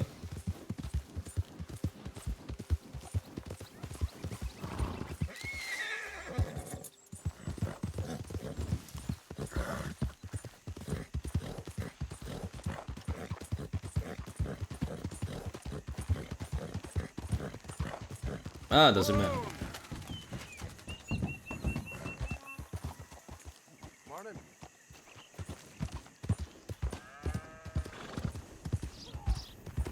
Ja, da hat sich nichts getan. Ich weiß nicht, was das soll. Aber warum die jetzt da rumgestanden sind, ich weiß es nicht, Leute. Ich weiß es nicht. Ich kann es euch nicht sagen. Auf jeden Fall, das war nicht das Ziel. Wo ist das Ziel? Da vorne ist das Ziel. Wir kennen das Ziel. Wir müssen zum Ziel. Wir müssen einfach die Mission weitermachen. So geil es ja auch ist. So. Hallo, hallo, hallo. Ja, hallo, hallo, hallo, hallo. Kiria. So. Mademoiselle. Hey, mister. Oh. Miss, Howdy, mister. did you lose a tiger? Yeah, you found one? Nah, I found your caravan down the way. Margaret said that you might need a hand. Oh, Margaret. You weren't wrong. That tiger's missing. I sent our best lion out to find him, and now he's missing too. It is a right old predicament. Your lion from Timbuktu, weren't he? From Valentine, I think. He might be more of a kind of dog than a lion, but in a certain light, a feller could never tell. Of course. Which way to go? Into them shrubs over there. Okay. Why don't you hop up on the wagon and I'll see if I can find his track. Okay. That first set of shrubs, that's where I lost sight of him. I got it. Nochmal zur Rekapitulation, ne? Also, sie hat den Tiger verloren. So, um den Tiger wiederzufinden, hat sie den Löwen freigelassen. Und der ist jetzt mittlerweile auch verschwunden, ne? Spatzenhirn, oder? Du wirst doch echt nur ein Spatzenhirn, kleines. Meine Fresse.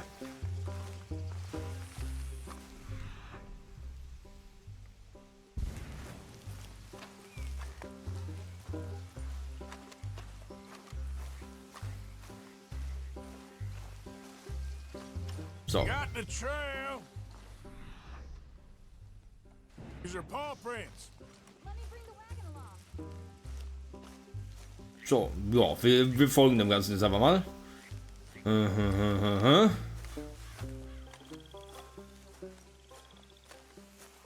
Ja, das hat man auch, ne? Ich glaube auch, ne? Überall Farbe.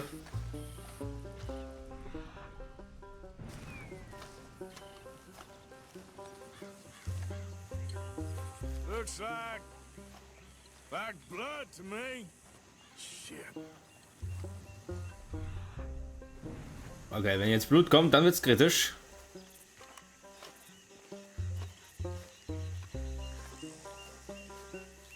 What's this?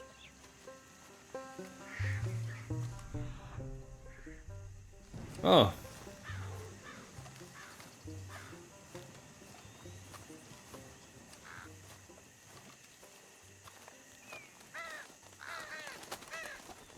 Oh. Oh, darn.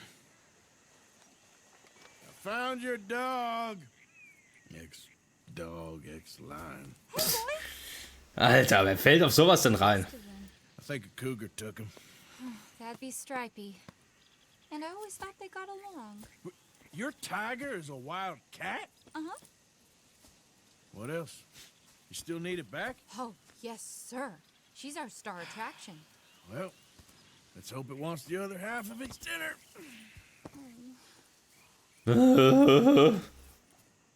The other half? Really? I'm gonna put him in your wagon. You find somewhere to hide. Oh. Well, behind that log then. Okay.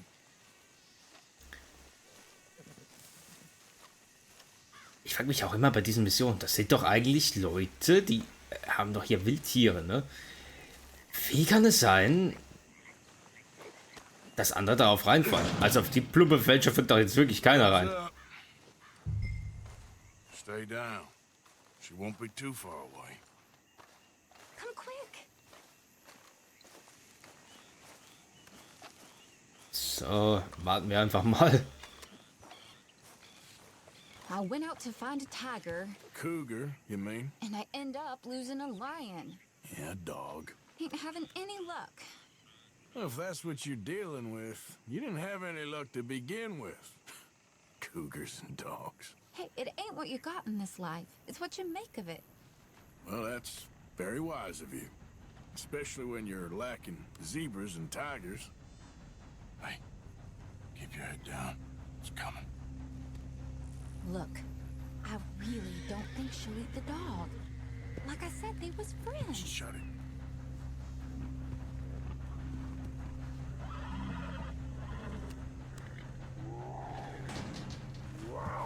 Oh, I guess she's real hungry. She's feral.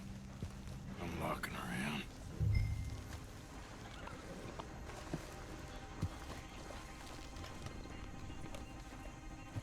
Ja, wenn man halt Hunger hat, frisst man auch Artgenossen, ne?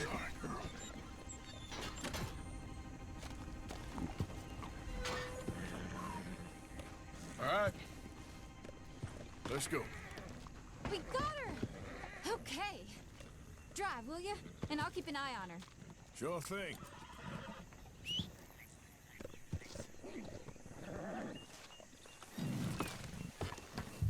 Ah, jetzt müssen wir ja noch fahren. Let's get her back to Mr. Margaret. She's still eating.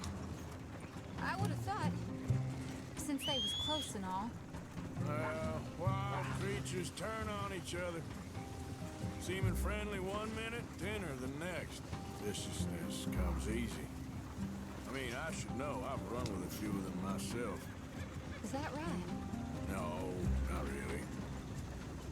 Hey, I realize I ain't properly introduced myself. Sally Nash. Arthur Morgan. Nice to meet you, sir. Ja, Sally. Tell me, Miss Nash, how you end up in this racket? I guess it's always been my inclination, you know? Wild beasts and the like. I met Mr. Margaret, we got to talking, and... Margaret. Alter. He's the ace of spades. He's a card, all right. It's my modest hope, one day, to be the world's second bravest woman animal wrangler. I'd say you got that sewn up and then some. You think? I hope so. Top 5 at least. Depends on how many more fellers throw their hat in the ring. Maybe one of these days, the best female for the job will actually be a female. Oh, I don't know if that'll ever happen.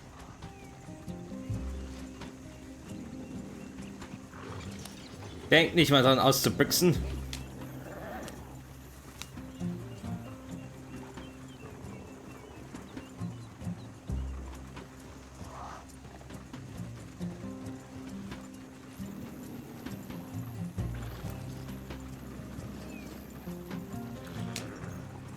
Na komm, gib mal ein bisschen mehr Gas.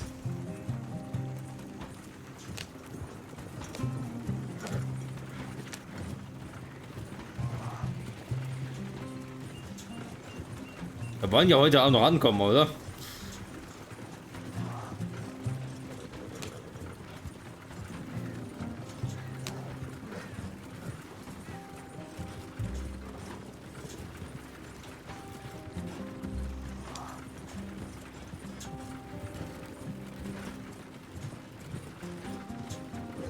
Nun denn.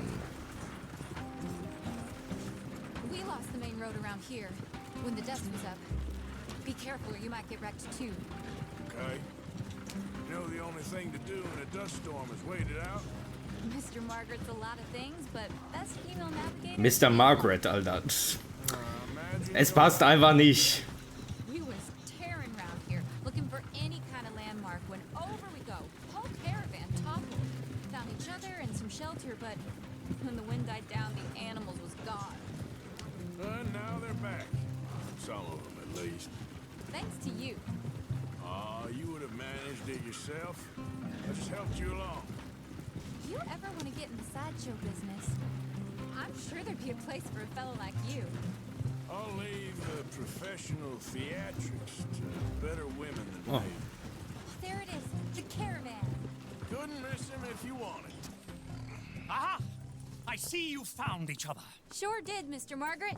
Jolly good, jolly good. You know, tarring and feathering a donkey is one thing. I beg your pardon?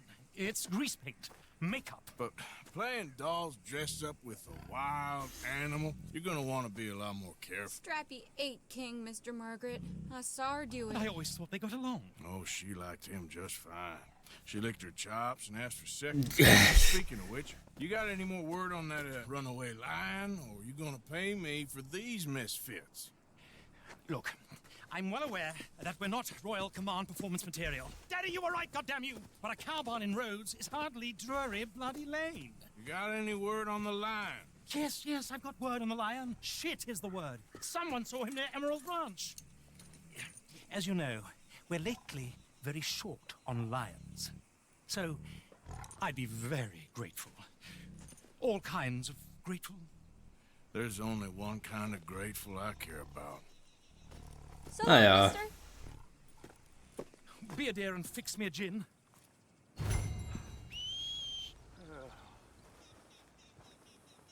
Also gut, ab zur Emerald Ranch und den Löwen holen.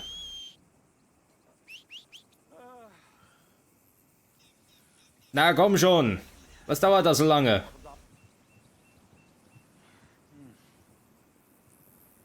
Was ist mein Pferd abgeblieben? Alter!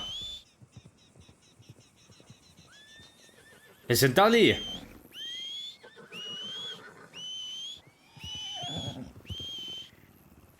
Bist denn du nur gewesen? Kann doch wohl nicht sein.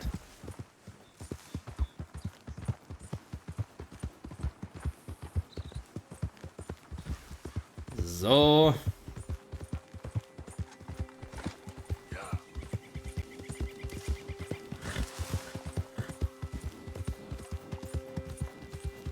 Und beim Löwen, glaube ich, gab es eine Besonderheit.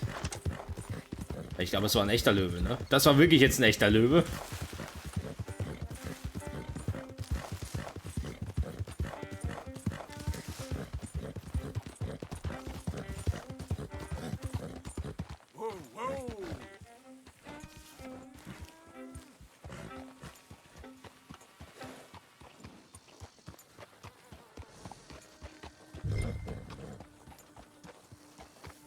So, die Emerald Ranch durchsuchen, okay.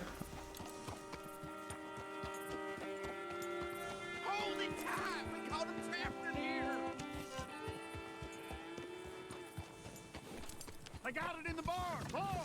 Boy! I should go and get my repeater.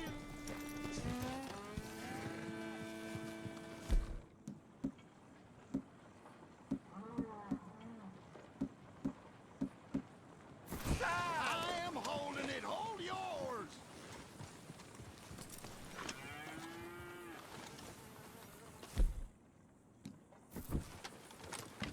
You see its teeth? I saw its claws. That's enough for me.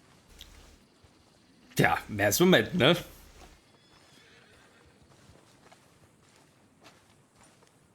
What's the ruckus, boys? Get back! We got a cursed creature in here. Oh, yeah? It's as big as a mule and as mean as a hellcat. It looked like a lion to me.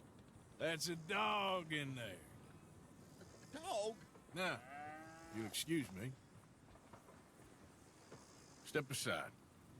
What? I said step aside.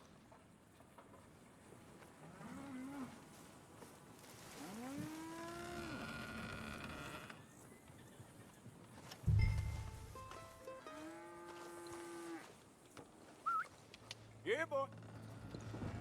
Oh, Arthur. Didn't look like no dog. Come here, boy. Let's go.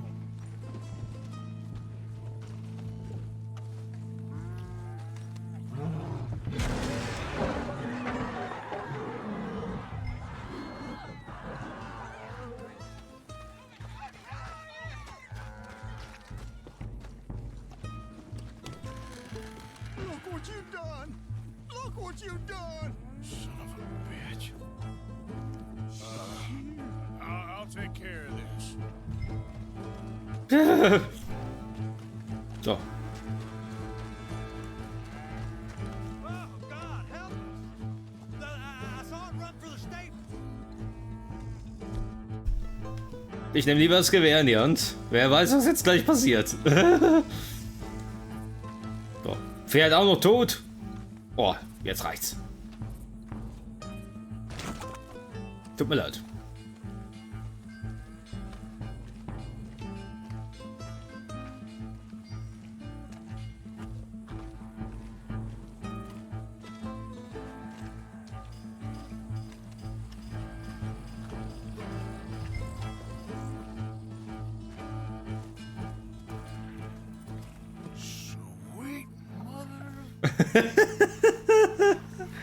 Ein echter Löwe. Das ist super. Ganz ruhig, ja, nicht bewegen.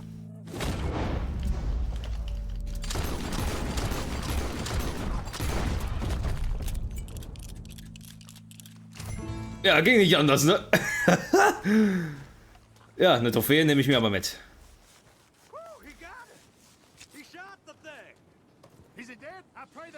Löwenpranke.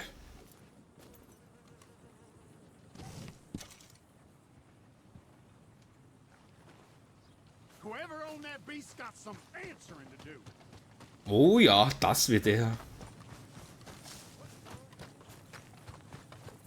Boah, ich weiß nicht, wie ich reagiert hätte. Ein echter Löwe vor mir. Holy moly. So eine riesige Katze.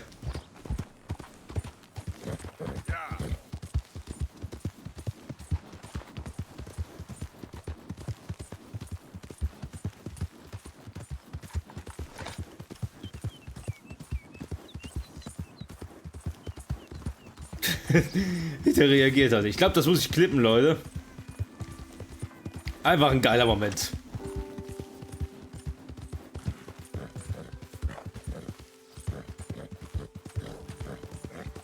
Ja, aber jetzt haben wir natürlich den Löwen erschossen, ne? Das wird dem guten Mann hier nicht gefallen.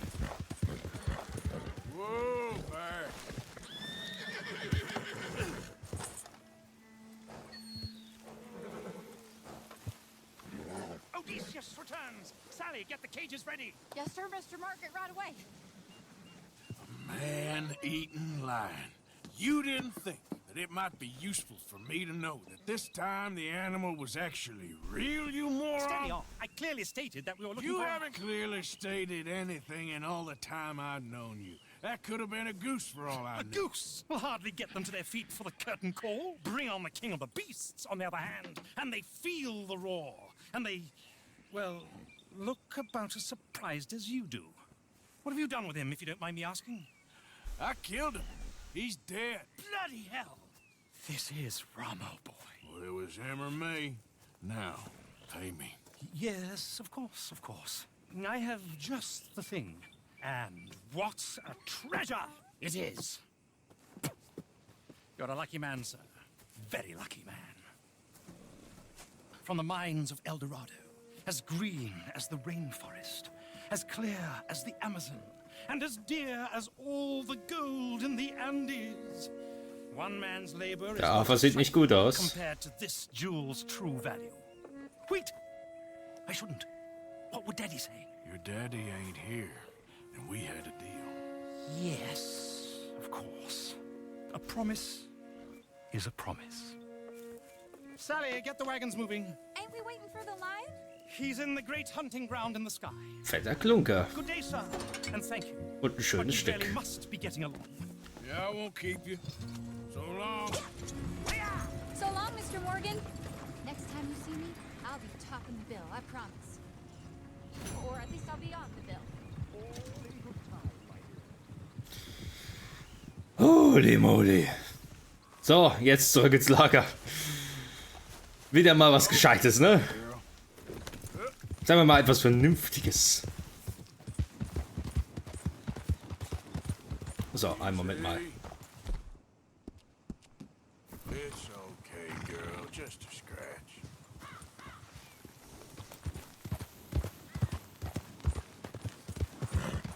Aber eben in der Cutscene hat es mich schon ein bisschen gewundert. Der Afa sieht echt nicht gut aus. Was hat er denn?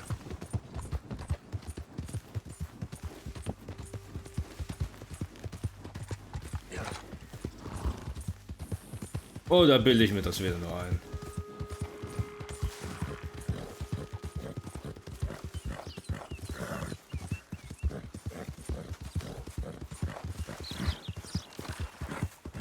Aber wisst ihr Leute, ich überlege gerade so, vielleicht mache ich heute einen Stream mit mehreren Spielen. Versteht ihr?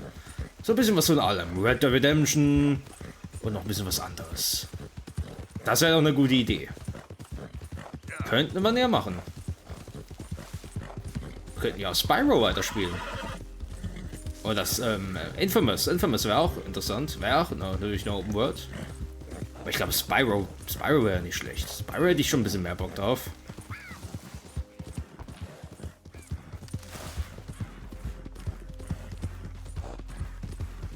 Eine Überlegung ist es wert. Mal sehen, wie ich mich noch entscheide. Ich gehe lieber mal auf den Weg, nicht, dass ich mich da irgendwo in den Bäumen verhedder.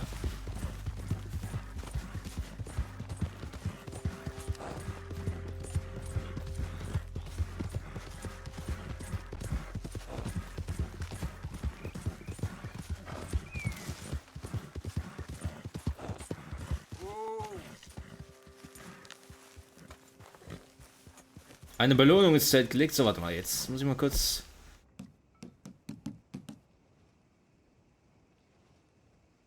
Kann zur Herstellung von Gegenständen benutzt werden. Stimmt, da könnte ich ja einen Talisman bekommen. Stimmt. So, bitte mal das Pferd an.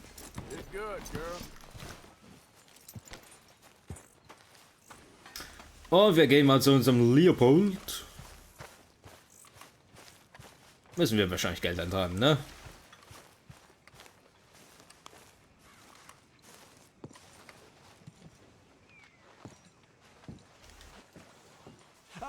Herr Morgan. Herr Strauss. How are you enjoying yourself here?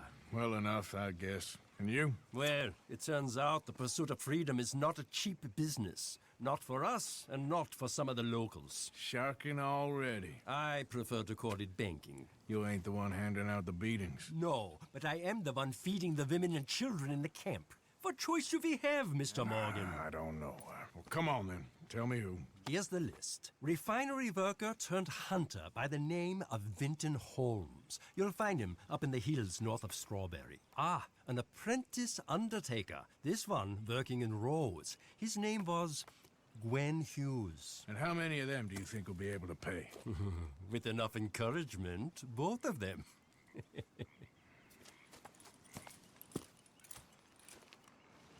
Ach, ich weiß nicht. Der Typ, der ist so...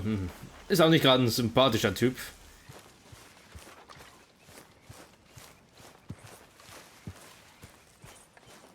Na gut, dann schreiben wir mal zur Tat und holen mal ein bisschen Geld. Okay, my girl.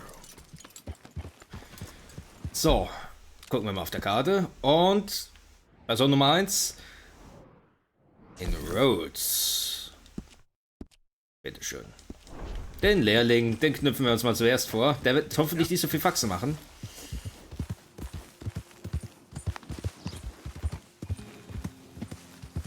Ist nicht aber gerade eine angenehme Sache hier. Diese Mission. Ich weiß nicht, Leute, mir war noch nie wirklich so wohl dabei. Man, auf der einen Seite, ja, ich verstehe ja, warum man das macht, ne? Dass man Geld leiht und dass man wieder natürlich einzahlen muss. Das ist mir schon klar, aber auf der anderen Seite denke ich mir halt so... Ne? Ein Prinzip ist klar. Aber trotzdem, richtig wohlgefühlt habe ich mich nie.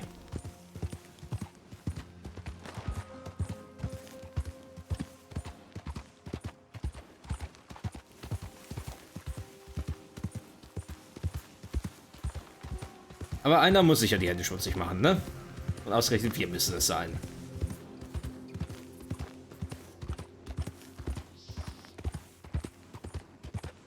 Also ich muss ihn beeilen. Da sind die Kopfgeldjäger mehr auf den Fersen.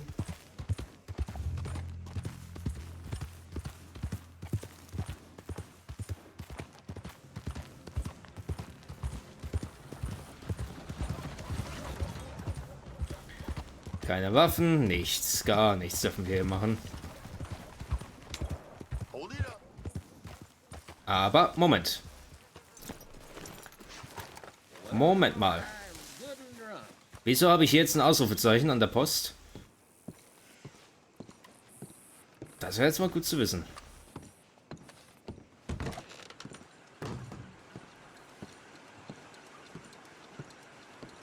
Hello again.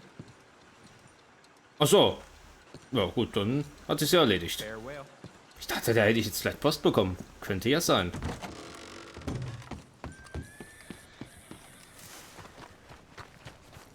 Aber dann war das nichts. Okay. Fall erledigt, weiter geht's. Geld eintreiben.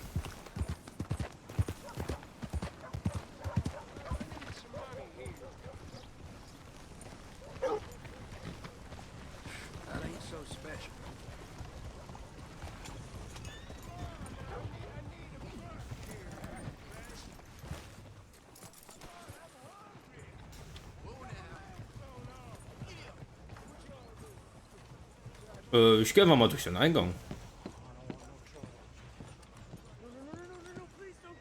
Don't look quite right.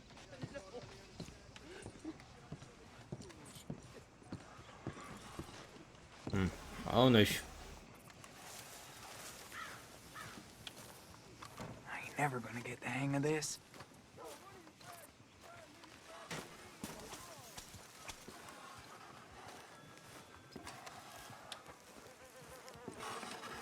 You want a fitting? Gwen Hughes, start picking out a box for yourself if you don't got that money you owe Leopold Strauss.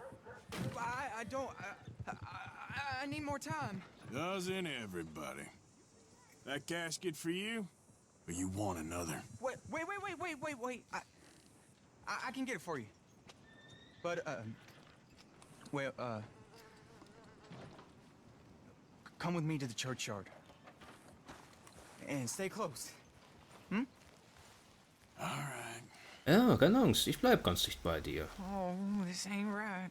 I mean, I'll get you your money, but, well, you'll see. What ain't right is borrowing money you can't pay back. I guess you're correct, but, this, it ain't exactly right, what we're doing. You ain't the first to put his hand in the collection box, and you won't be the last. Rest a little easier knowing church has been taking more than they need off poor folks since time began. Well, like I said, well, the morality of the matter is a little more confusing than that.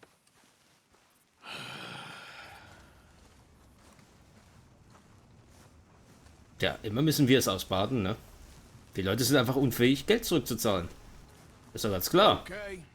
You head on in the church, I'll keep watch. Well, it ain't in there. It's under here. I'm digging up Mrs. Claypole. Jesus! Well, she got a bunch of jewels in there that she don't need. Okay, jetzt wird's wirklich unmoralisch. Also. Oh, damn it. There's a bunch of people here. Oh, I got it. Look, you clear them off, and I'll wait right around here. But don't hurt nobody. We don't want no fuss. Keine falschen Spielchen hier, ja? Don't be shy. Ain't no one around. Just my auntie. Your auntie's You two might want to find somewhere a little more private. We was fine until you got here, mister. Good day now. Get out of here, kids. Move! Come on. I knew we shouldn't have been here. You missed your chance, boy. Also ich hab's nett probiert. Wenn's nett nicht funktioniert, dann machen wir halt ernst. So. Den Kerl nicht mehr im Blick hier. Ma'am, would you mind clearing out of here for some maintenance work? Oh, gladly. It's about time this place got cleaned up.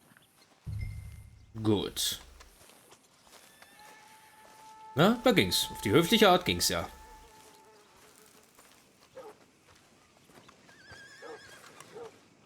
Na, sitzt er noch da? Gut. It's all clear. All right. Now go watch the gate. I'll get to this exhumation.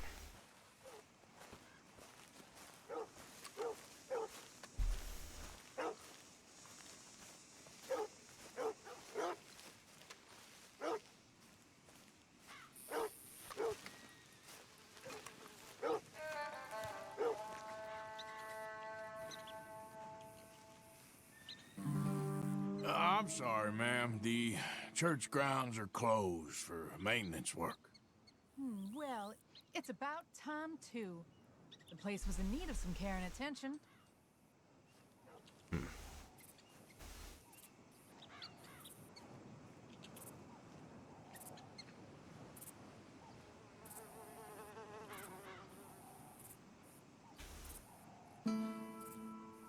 Ich glaube, die werden sich nicht so einfach.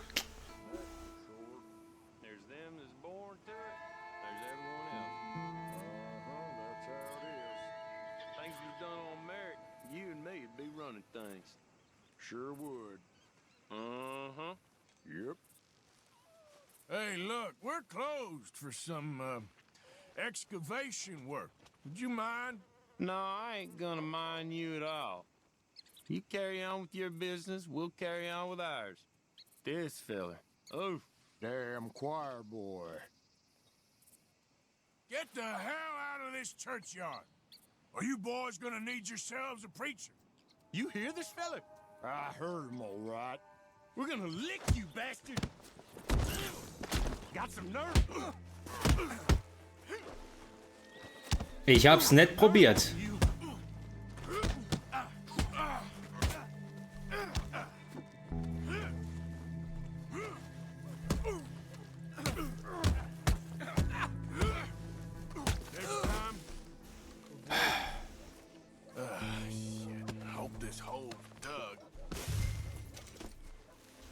Immer muss es um die Fäuste gehen, ne? Geht ja nicht anders. So, hebt mal den Hut wieder auf. So, schleift ihr eben eine Weile.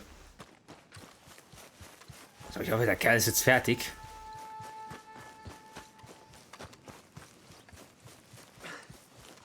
Alright, well, here's your payment. Oh, Gott, mach das Loch zu. What you find? Well, she had a brooch here. Looks like diamonds.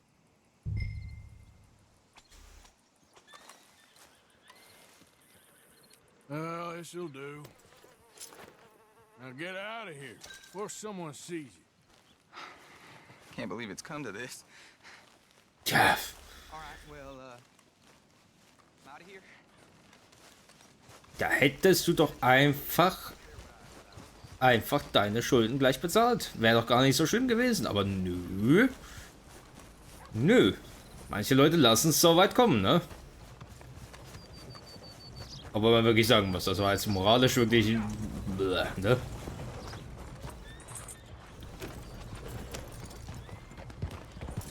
Okay, nächster Punkt. Wo müssen wir denn? Boah, ganz da oben hin nach Strawberry. Das ist ja wahnsinnig weit. Puh. Na gut, uns bleibt ja keine andere Wahl, ne? Also, Strawberry.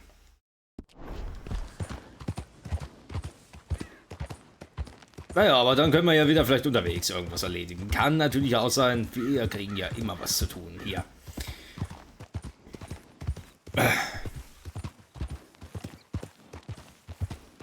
Aber ich hätte noch gerne eine weitere Story-Mission heute gespielt, definitiv.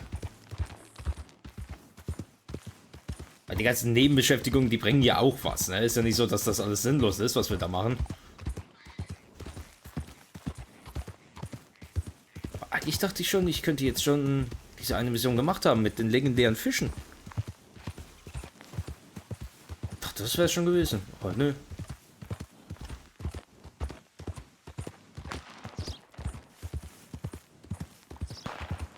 Also, dann reiten wir mal. Wir reiten und wir reiten.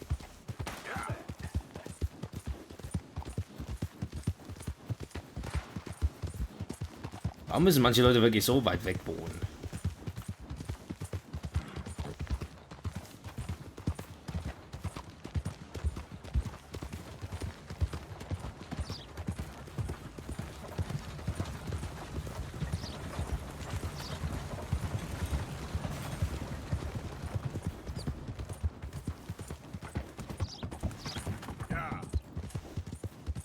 Aber mir ist es immer noch nicht eingefallen, was ich eigentlich vorhin sagen wollte. Dann muss ich einfach sagen, Leute, da war es einfach nicht wichtig. Es war nicht wichtig.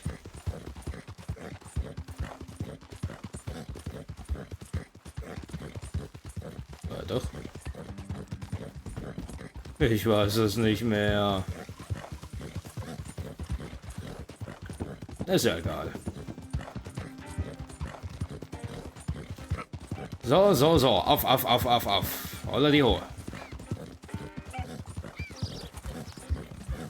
Will gar nicht wissen, wenn ich jetzt zum Beispiel an der nächsten Poststelle hingehe und mein Kopfgeld bezahle.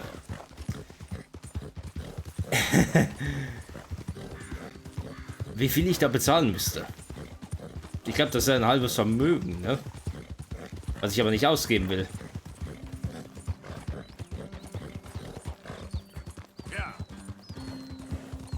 könnte auch mal in den Stall gucken. Weil ich habe ja jetzt auch noch einige Pferde. Ich müsste mal gucken, ne? Habe ich noch eins behalte oder nicht?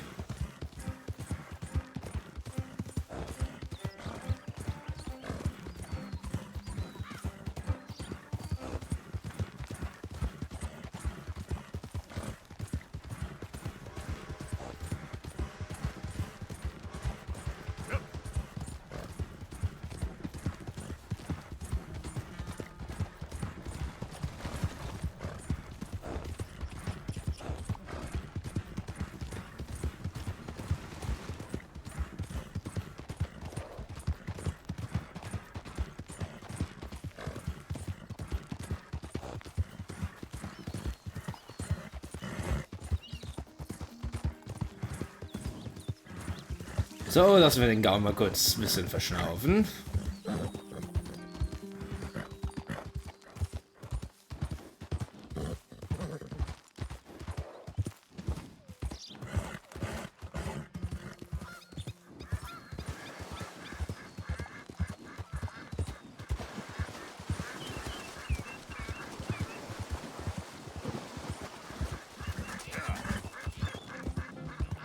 Ich glaube, hier bin ich schon fast Startzeit Nummer 1, ne?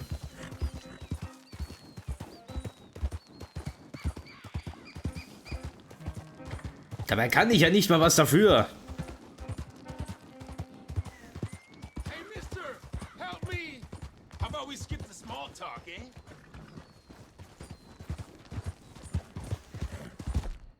Freundchen. Hijo de puta madre. Ay, Dios santo. Slow it up.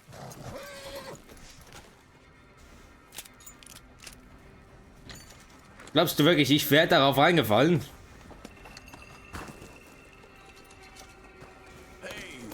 Was du nicht bestimmt schon alles für Leute abgezockt hast?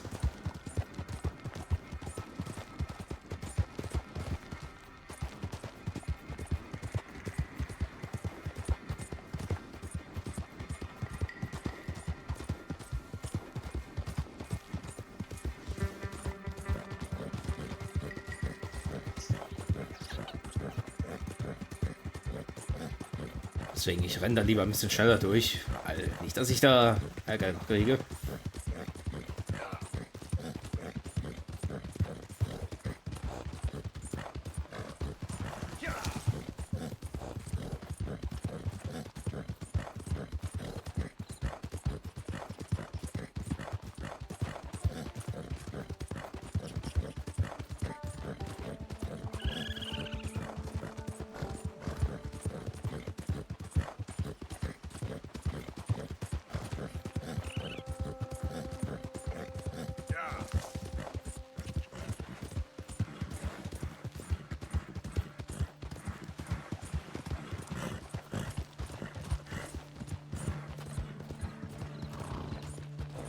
Na komm, bisschen Dalli.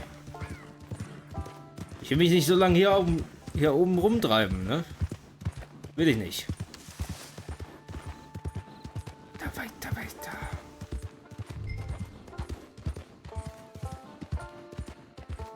Ja.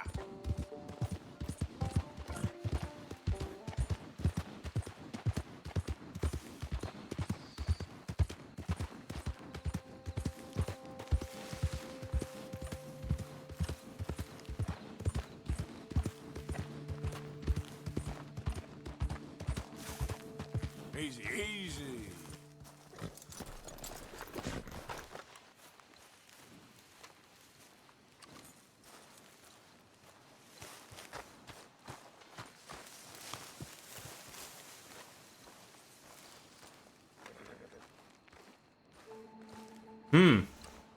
Wo treibt er sich dann um?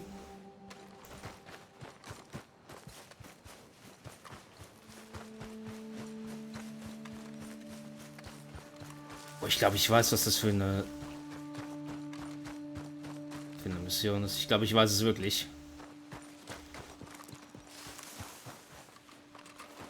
Da ist ein Grab, und noch ein Grab, noch ein Grab, Friedhof, also.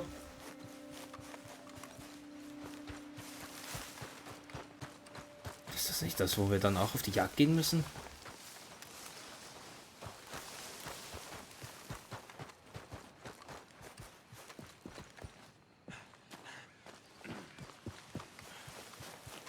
Sitzt da einer? Nee. Hä, wo ist denn der? Oh, Kacke. Oh, Kacke.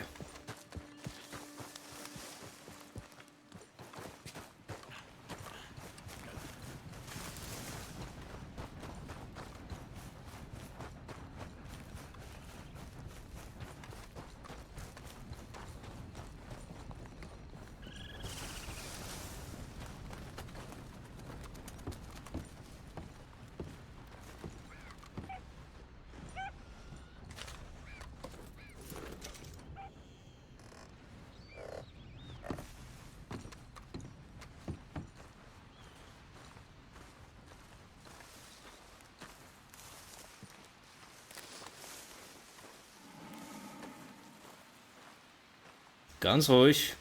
Ich will keinen Ärger.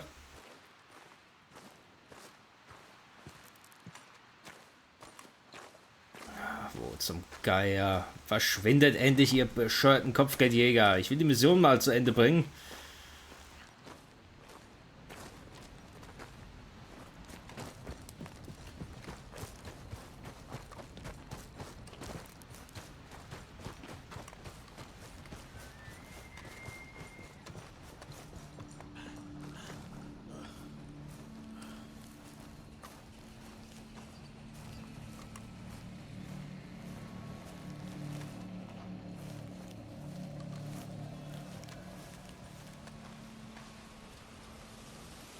Bleiben da einfach stehen, die bewegen sich nicht. Das ist Kacke.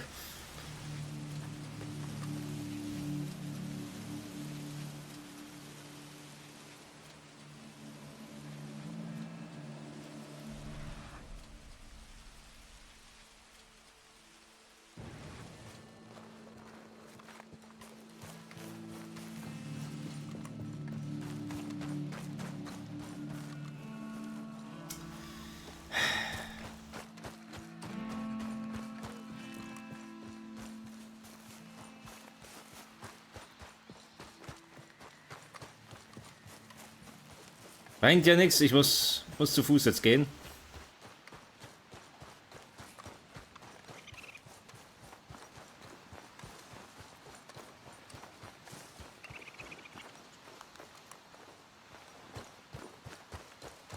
Na komm. Na komm. Wie lang dann noch?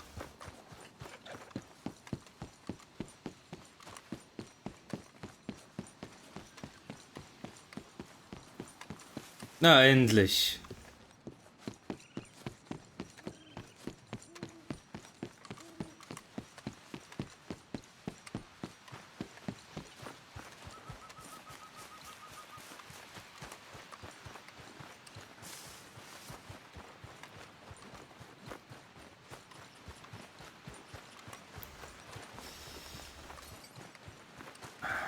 So, hoffentlich finde ich ihn jetzt gleich, bevor wieder die Kopfgeldjäger auftauchen.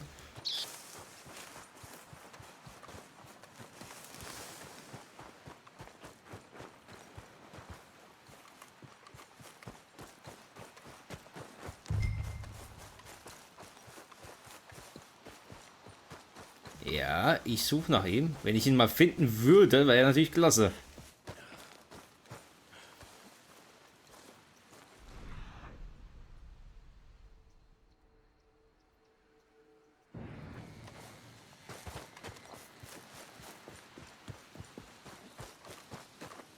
Ah, sieh mal einer an.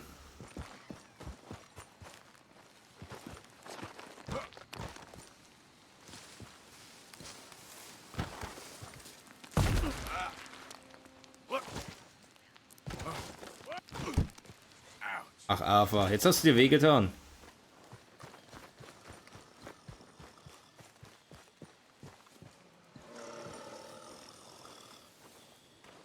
Na?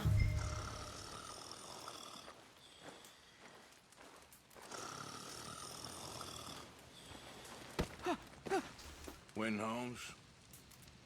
I didn't expect to run into no one out here. Funny how far a man's debts will follow him. You got some money for me, boy? I seen your name in our ledger. You're with the German? Look, I got it for you. It's just, I don't got it yet. It's up in them hills. You panning for it? Hunting it. I tracked this cougar. It's rare. Lily white coat, the pelt will more and cover what I owe. If I'm skinning anything, I'm skinning you, boy. Please, I'm out of work. It's the only way you'll get paid, and all the hard work's already done. Fine. Move. We'll, need our horses. It's, quite a trip. Yep. All right, drive, boy. Let's get where we're going. Drive. Okay, follow me. Drive. I'm driving. Make me come out here, make me chase all over this goddamn mountain. Hey, you knew it was a risk. I didn't know nothing. Your name's all I knew. Well, the German-speaking fella then, Mr. Strauss, he knew my work situation was precarious, that this whole thing was a risky venture. Wait, risky? I'm at risk now? Are you threatening me, Winton Holmes? I ain't. No, certainly not. Sir, I'm merely stating, a man without a job, with limited prospects, at those rates, repayment was by no means guaranteed. I said I'd do my best, and I did. You're continuing to annoy me. Tja, nimmt sich schon ein bisschen was raus, der Junge. We're going right here, up the stream.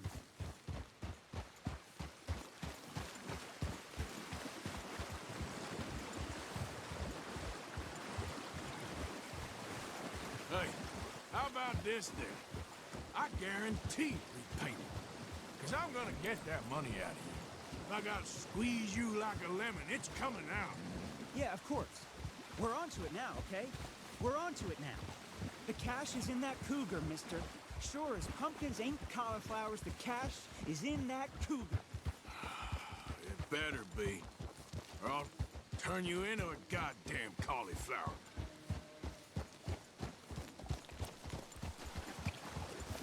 Up here. We ain't too far now. Aber an sich keine schlechte Mission. This one's rare as hen's teeth. I mean, you ever seen an alabaster wildcat? Big thing about cougars is they see you, not the other way around. That may be, but you'd see this one. I've been hunting with my pa. Shot all kinds of cats. Never one like this. In another life, I'd have sought my fortune outdoors, not in the hot, stinking belly of a tar pit. I ain't interested in your regrets or your life story, Mr. Holmes. Just your damn money. Drive.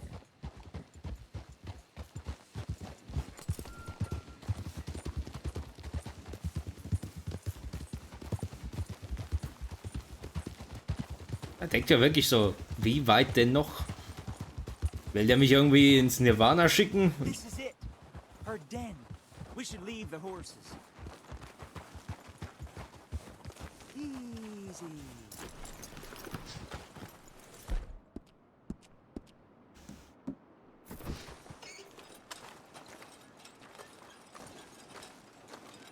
All right.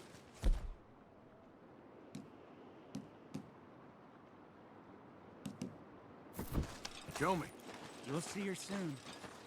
Quiet now. Won't be able to miss her shining in the dark.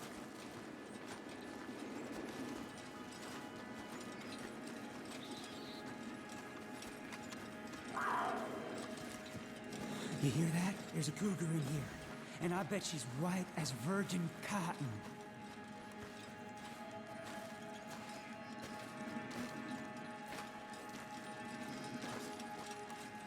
The tunnel diverges up here. I'll take the left, you go right, and we'll see if we don't converge down a ways. And look out for her. Yeah. Hier waren noch Menschen.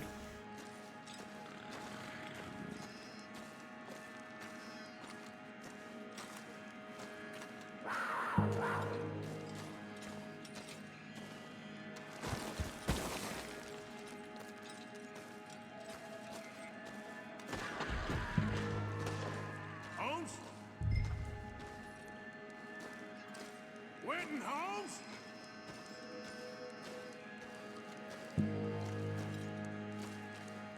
Tja, der ist schon mal weg. Don't mess around with me, boy.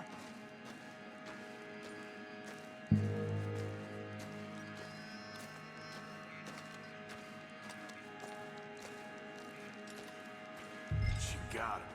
Crap. Damn deader. Oh, penniless idiot.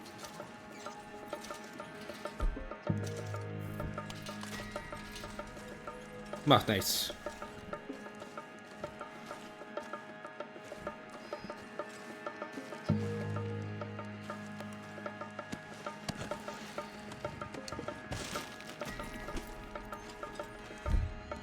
Okay, damit hole ich mir nichts.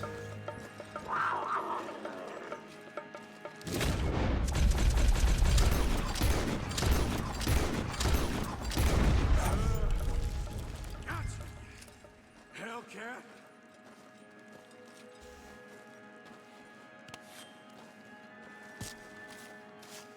Erwischt.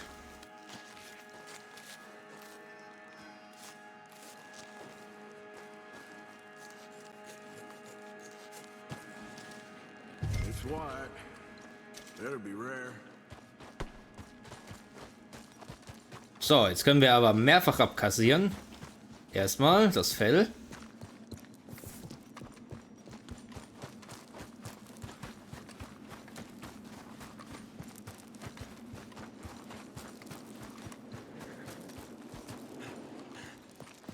Get out of here, horse. Your man ain't coming.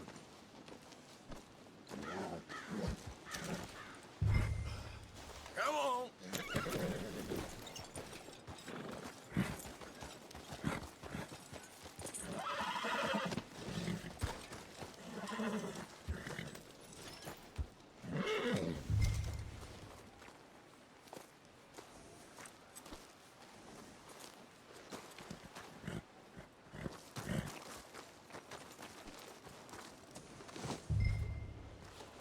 Gut.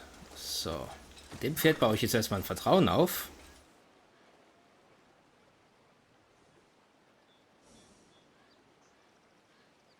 So.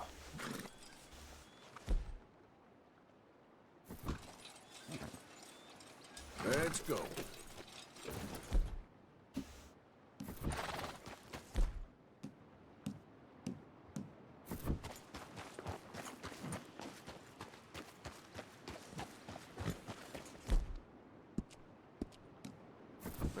So, ein bisschen striegeln. So, jetzt bist du erstmal sauber. Weiter, weiter, weiter. Vertrauen aufbauen, Vertrauen aufbauen. Easy there.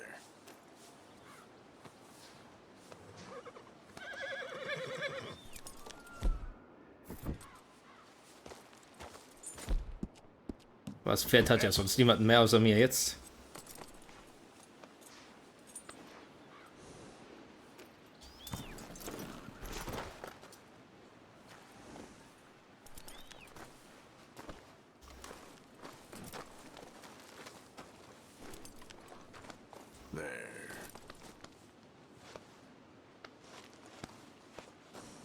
Jo, gell? Braves Pferd. Good girl.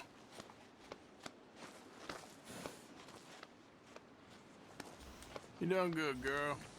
So, bisschen hätscheln. Ja, komm. There's a girl. Bau endlich das Vertrauen auf, komm. That's a good girl. Good girl.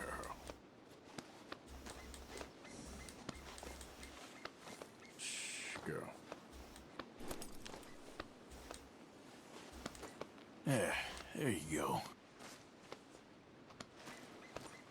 There. Ah, hab ich's bald. That's it. You're good. Let's move. Yep. Easy now. So, das Pferd jetzt mal anbinden erstmal. Ganz wichtig jetzt. Gut, endlich Verbundenheit. So, jetzt soll ich nämlich noch den Kadaver.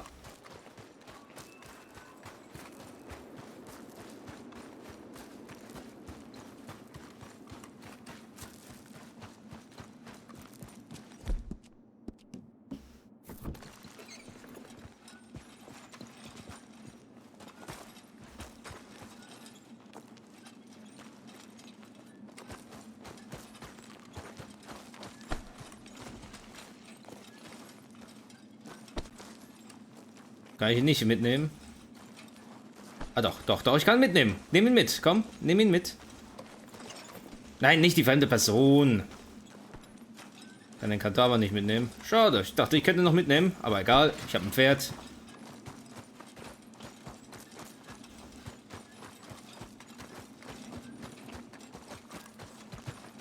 Also ich soll die anderen noch unten plündern. Komm, ich plündere noch schnell. Macht nix. Die Zeit nehme ich mir.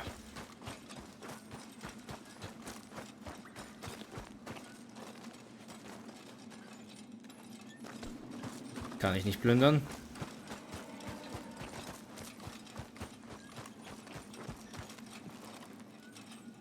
Geht auch nicht.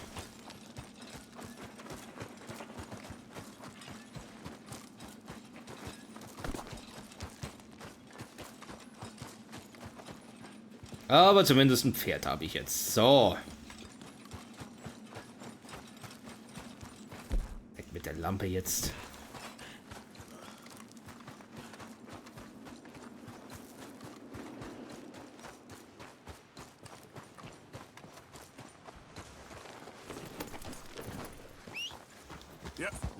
Und ab zum Fleischer.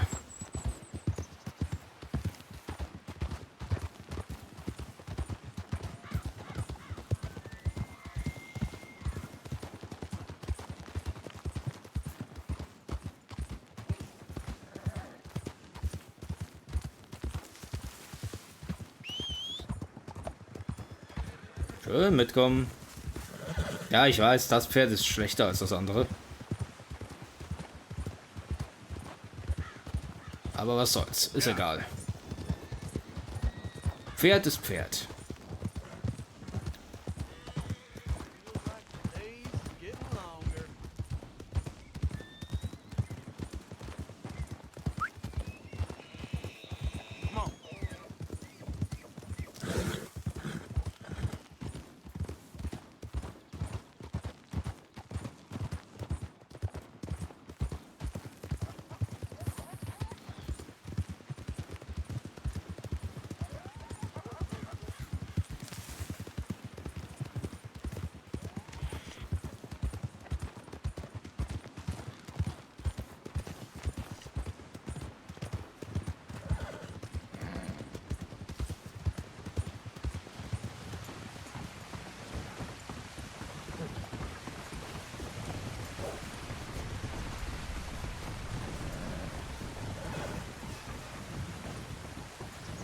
Die müssten mich doch eigentlich alle noch kennen. Ich habe ja schließlich ein Massaker angerichtet. Ja?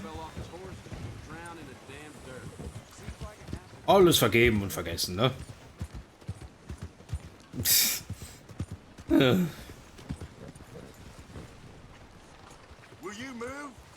Na toll, jetzt bin ich in die Scheiße reingetappt.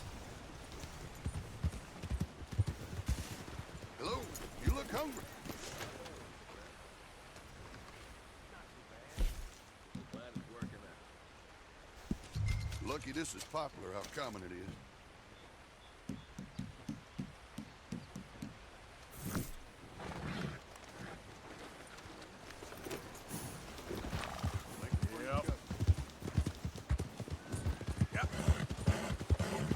Ist denn nicht auch irgendwo hier ein Stall?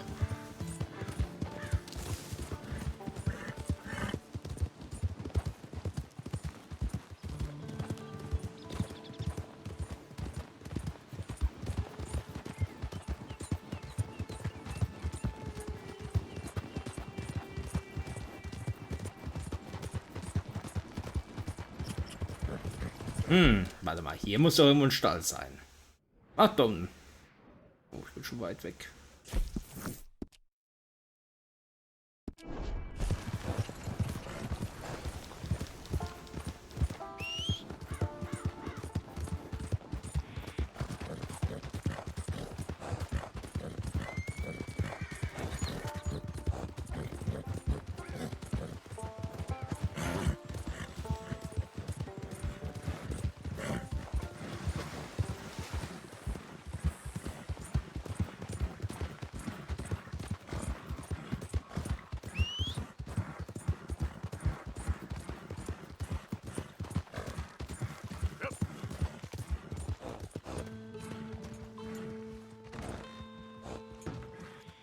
Howdy, sir. So. Your horse is looking real skinny. Hm. Feed a little bit more. I'm sorry, but we're out of free livery space at the moment. Ich verkauf's. Full price if you've lost the paper. Pferde im Besitz verwalten. So, was habe ich denn alles? Lass mich mal sehen. Wir hatten einmal den Appaloosa, den wir schon gestaltet haben. Dann haben wir den Tennessee Walker. Mein erstes Pferd überhaupt in diesem Spiel. Wieder ein Appaloosa. Okay, der ist ein bisschen... American Paint. Alles keine unbedingt schlechten Pferde. Die sind alle gleich gut eigentlich. Sogar der hier. Also ich habe alle 4 Pferde sind gleich gut. Horses are friendlier than people. They make the most loyal friends. Also der hier. Der ist am schlechtesten. Geschwindigkeit. Beschleunigung ist ziemlich schlecht. Da bringt er nur $12 ein. Aber dieses Pferd kriegt man sonst nicht mehr. Deswegen behalte ich es trotzdem. Don't you worry about it. I'll look after them real nice. Das sind jetzt, das spinnt jetzt das Spiel ein bisschen.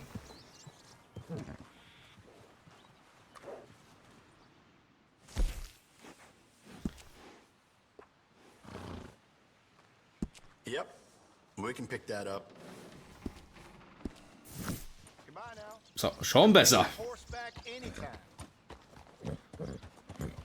Strammes Pferd, gutes Pferd. Okay. Ach, den ganzen Weg wieder zurückreiten. Ist das eine Reise. Gut, uns bleibt ja nichts anderes übrig, als bitte reiten wir.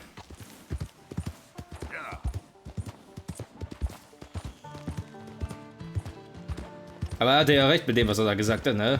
Halbe Welt gereist, verdammten Berg hoch und dann...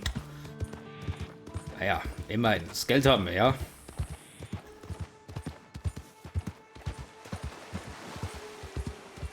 Also an sich wäre ich jetzt schon ein reicher Mann, ne? Im Wilden Westen gewesen.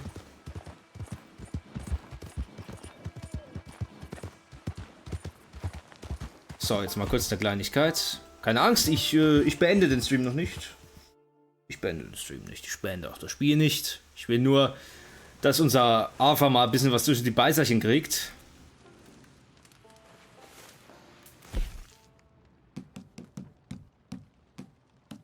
So, erstmal das sehnige Fleisch.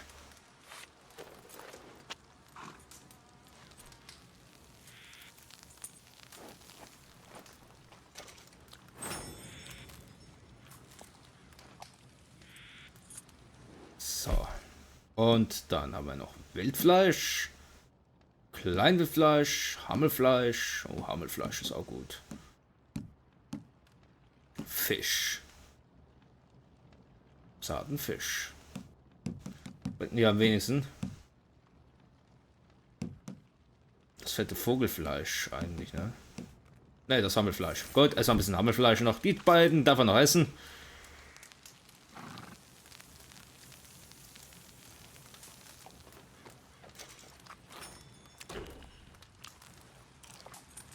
So, und nochmal.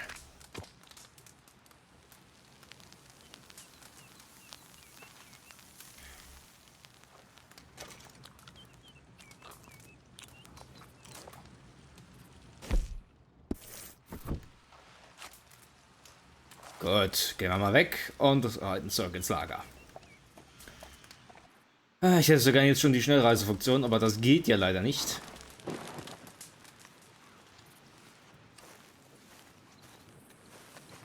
Yep. Yep.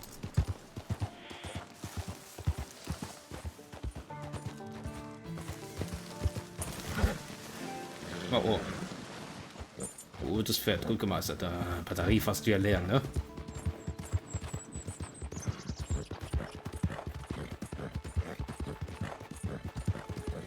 Auf, jetzt mach deinem Namen mal alle Ehre.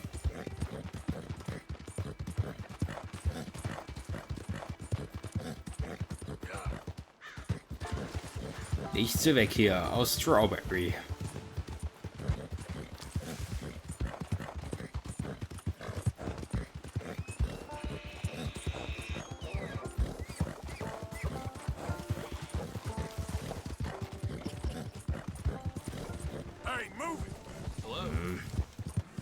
Wäre fast schief gegangen.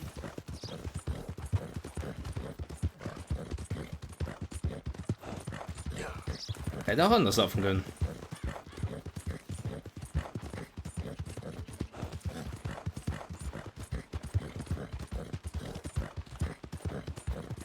Oh, ein Zug.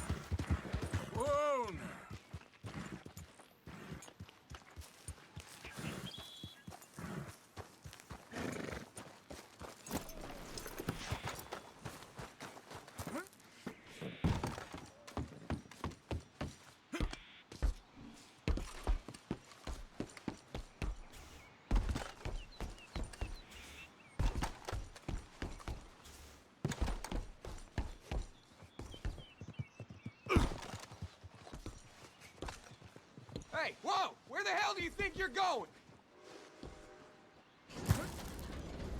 War doch nur ein Spaß.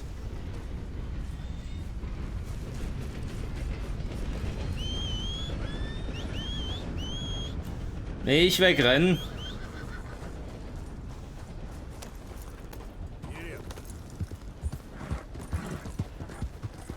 Ich habe das schon mal öfters gemacht, einen Zug ausgeraubt. Was ist denn da los?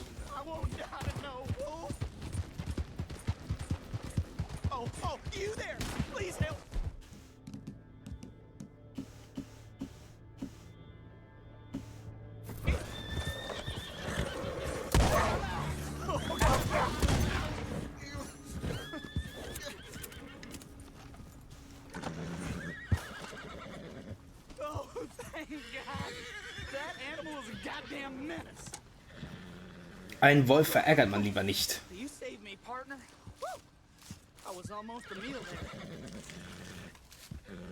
So, und das Fell nehmen wir einfach mal mit. Weil nicht weit weg ist ja der... Ist ja hier der... Wie heißt er nochmal? Der Trapper. Also, warum also nicht gleich einfach mitnehmen?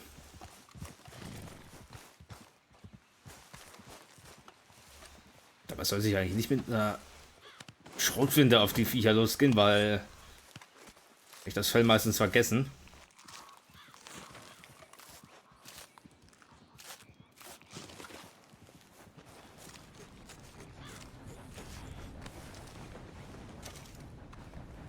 Ja, alles schlecht.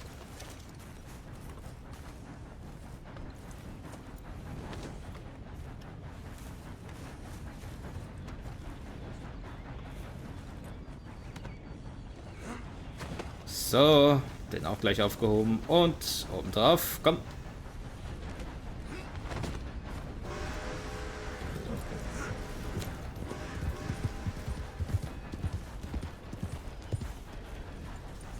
Wo ist er denn?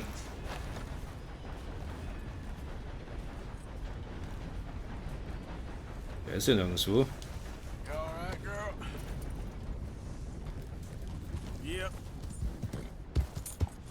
Das soll jetzt einer verstehen, ne? Aber egal, gut, dann haben wir es halt bei uns, geben wir es halt im Lager ab. Die freuen sich ja auch.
Oh, wisst ihr Leute, ich glaube, ich habe es mir überlegt. Ich glaube, ich mache doch noch ein bisschen Spyro rein. Oder vielleicht auch Watch Dogs.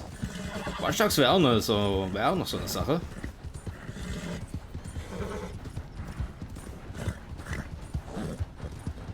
Und das sollte ich vielleicht mal mit Final Fantasy 16 anfangen. Ich überlege schon die ganze Zeit, mit was. Infamous Second Son. Terminator habe ich auch schon angefangen.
Keine Bahnschranken, ne?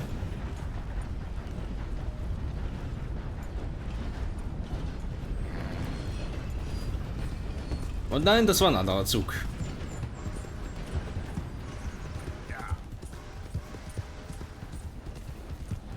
Ach, jetzt muss ich schon wieder warten. So, jetzt aber.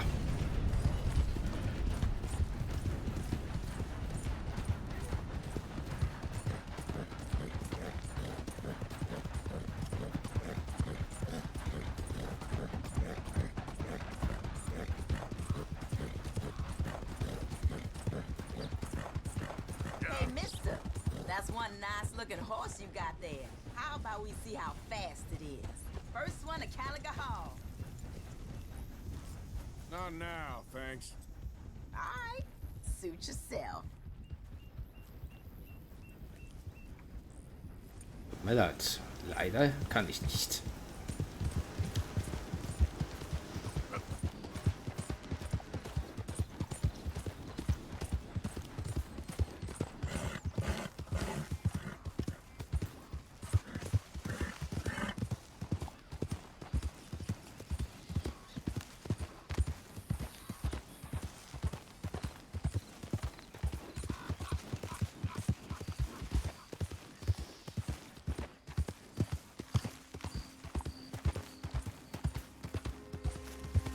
Home sweet home.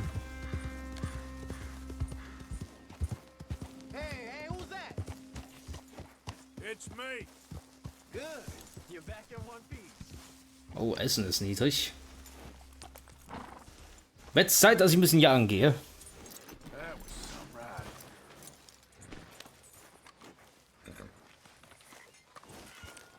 Da komme ich ja genau auch richtig, ne? Einen Wolf abliefern.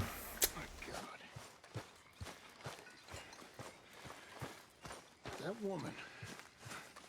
That. There he is, the proud Englishman. Don't fight other men's battles, boy.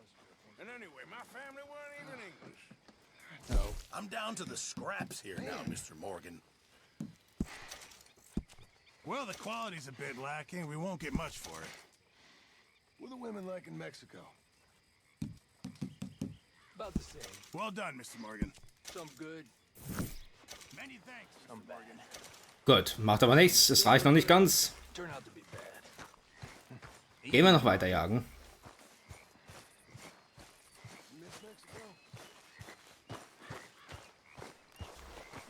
Girl.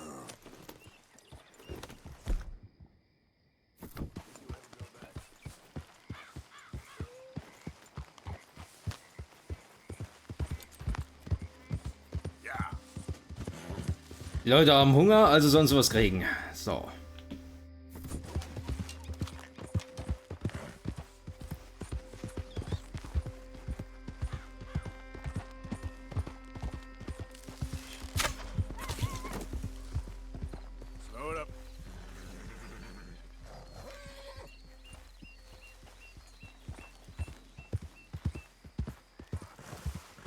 Wie durch ein Wunder hat er es überlebt.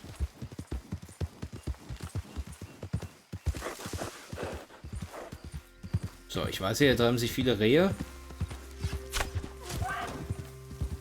Gut. Easy. Whoa. Idiot.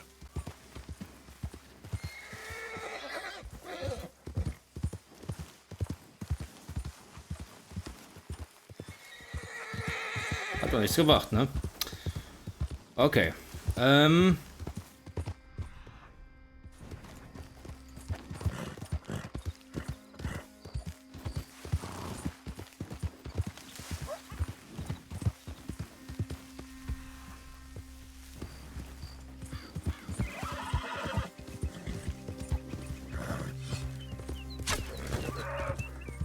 Whoa. Gut.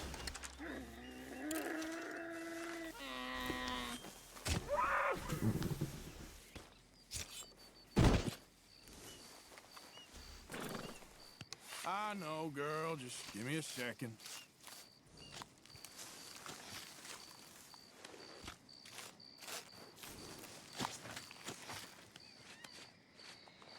So, erstmal das Fell.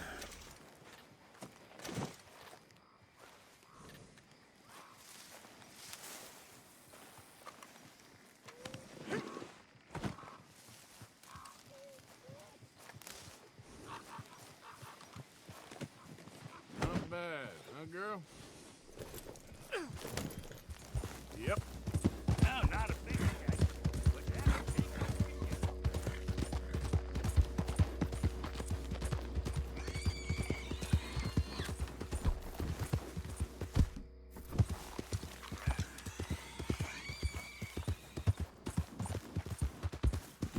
Wildschwein wäre auch nicht schlecht, ne?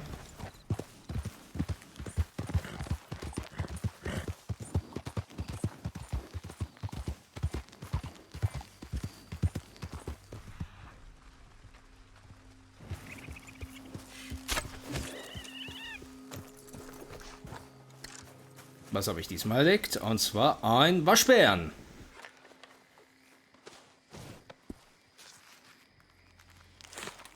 Weiß ja nicht, wie ein Waschbär schmeckt. Aber ich denke mal, unser Koch, der kann da bestimmt was damit anfangen.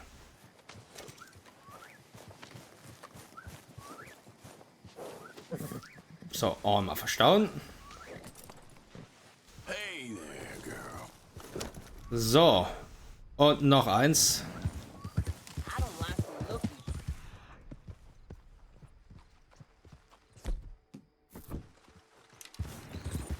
Wait for me, you hear? Yeah.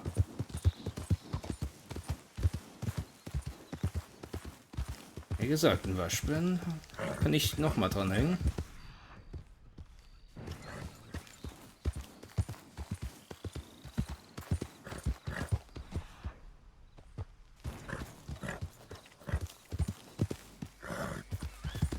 Na, irgendwo noch was?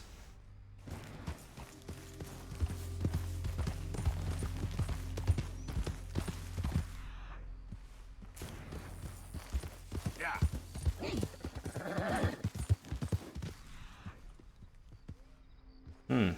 Ah, da rennt was.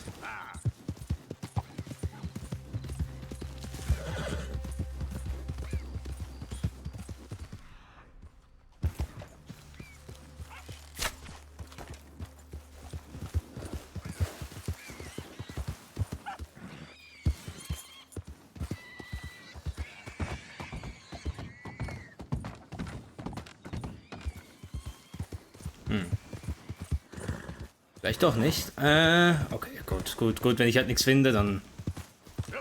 Vielleicht noch so ein Truthahn hätte ich mitnehmen können, vielleicht. Ah, da ist was.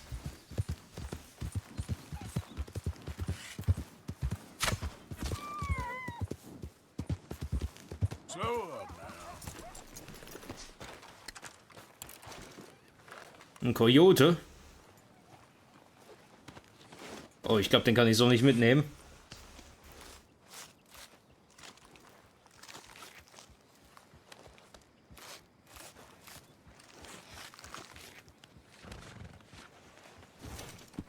Yeah, don't try nothing. You best move on. Okay, girl. Wie gesagt, so kann ich denn mich... Wie kann ich denn nicht...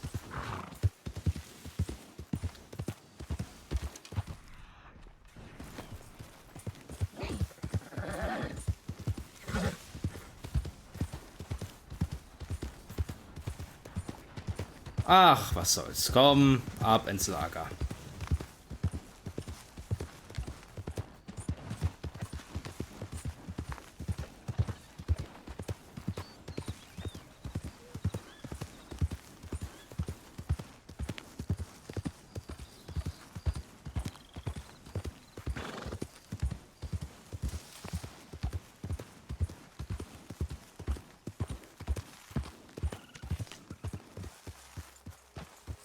Easy, easy.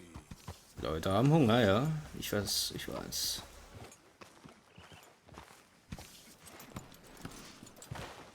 Looking good there, old fella. What the hell? After you, old fella. After you.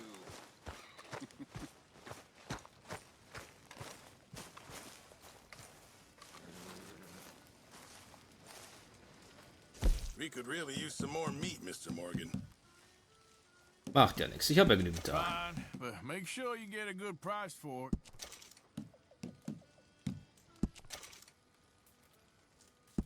Good. We really needed this.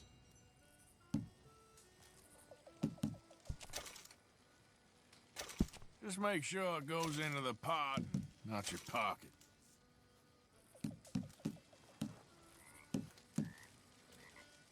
Ach komm, den Forellenbarsch kann ich auch noch spenden. This'll help a bit. So. Mehr als genug Essen da. Jetzt. Legen wir uns mal hin und pennen eine Runde.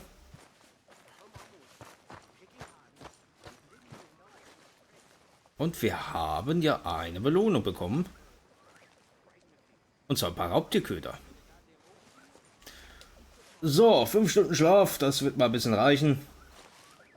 Waren ja jetzt wie lange unterwegs?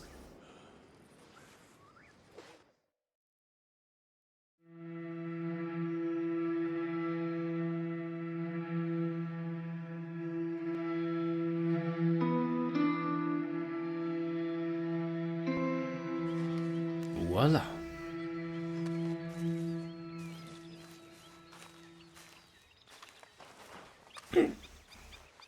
Okay. Zeig mir die Karte, zeig mir, was zu tun ist.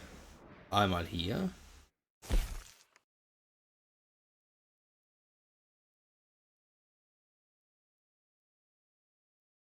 Aha. Amerikanische Destillation. Aha. Und die Grace, was haben wir denn hier? Aber die Grace erfährst. Gut, Leute, ich würde sagen, noch diese eine Mission, oder? Die könnten wir noch machen. Und dann schmeiße ich ein anderes Spiel rein. Irgendwas vielleicht. Oder auch nicht, weil der Controller vielleicht noch. Habe ich hier eigentlich mein Ladekabel dran? Ich muss mal kurz gucken. Okay, immer irgendwie was da liegen.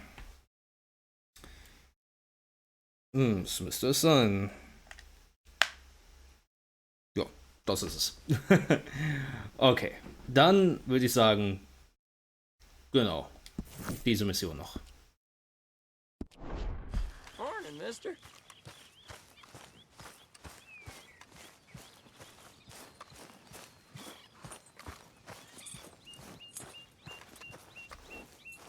Okay then, girl.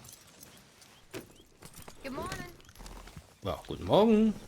You all right? Yeah, I like this spot. It's a shame we never robbed that thing. Yeah.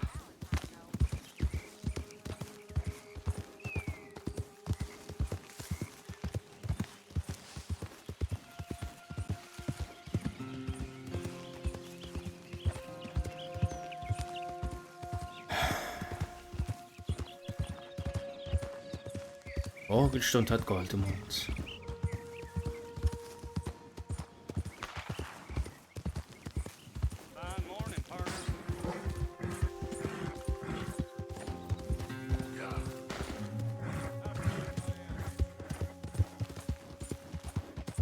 Immer dieselben Sprüche. Er vergisst aber wohl, dass Dosen nicht zurückschießen.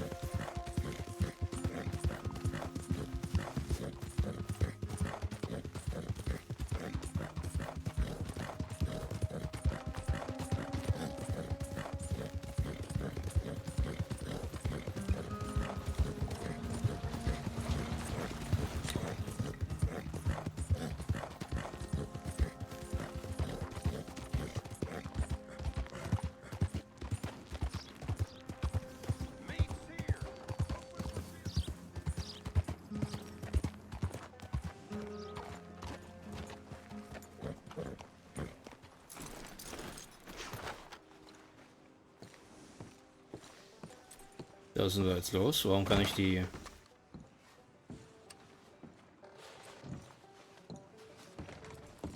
Ich kann die Mission jetzt nicht starten. Schade. Warum jetzt nicht eigentlich?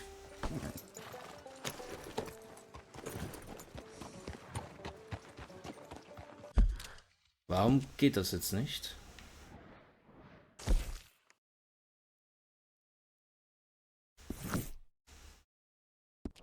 Gut, dann bleibt uns halt nichts anderes übrig. Dann muss ich halt das andere machen. Ich hätte jetzt gern eher das hier gemacht, das mit Dutch. Okay.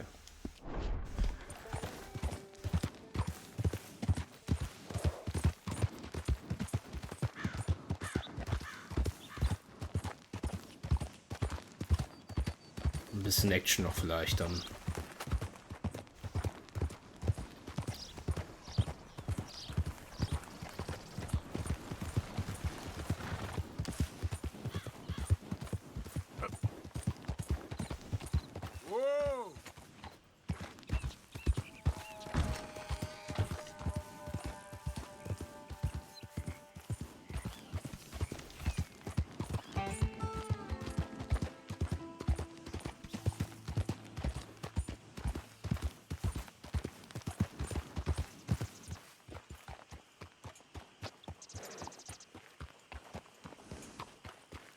What do you want, boy? Hey, look, I've been helping the sheriff with some trouble. Wanted me to have a word with a few of the folks on the property here. Emmett Lee. All right. Have a word. But I ain't got the time to help you. Obliged.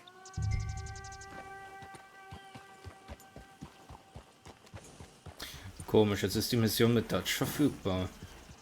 You might be our dumbest deputy yet.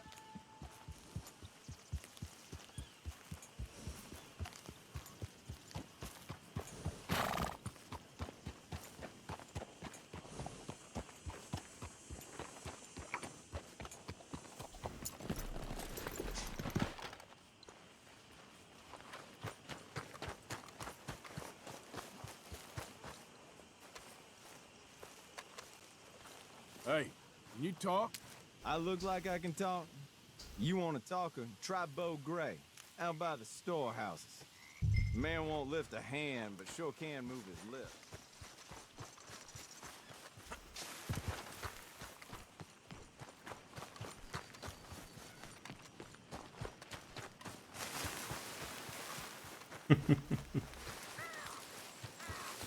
Das ganze Zeug durcheinander machen. Nee, halt.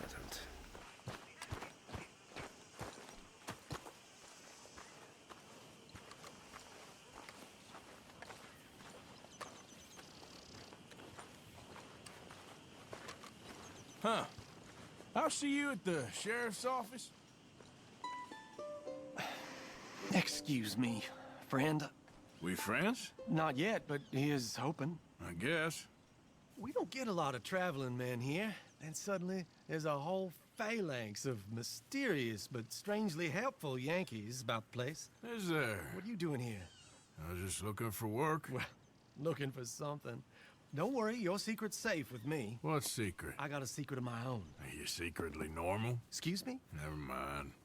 The thing is, I don't care if you kill the whole lot of us and the Braithwaites. I don't want to kill anyone. I love her, you know. Love who? Penelope. But it's impossible. Well, love tends to be complicated. She's a Braithwaite. I'm Bo Gray, son of Tavish Gray, nephew of Lee Gray, the sheriff, grandson of old Murdo Gray. We Grays have been loyal to the state and murderous to the Braithwaites for so long now, no one can even quite explain why. Beyond blind loyalty and stupidity, I'm supposed to be loyal to some nonsense while she's amazing. She's like a woman from the future. She's like tomorrow, if tomorrow turns out fine. Well, I'm sorry for your predicament. Would you help? I don't want to get involved in gang feuds. It seems unseemly. I'll pay. I've got money. We Grays, we've always got money. No brains, mind, but money. Well, in that case... I know she loves to sit out in the gazebo on the edge of the Braithwaite property. Take her this letter and this bracelet, please. Ah, er baut schnell Vertrauen auf, der Junge.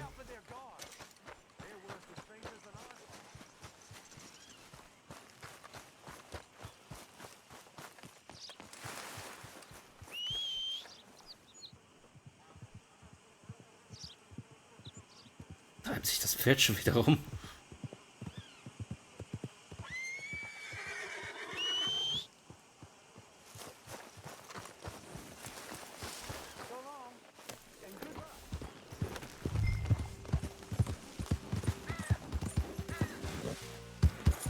Auf geht's.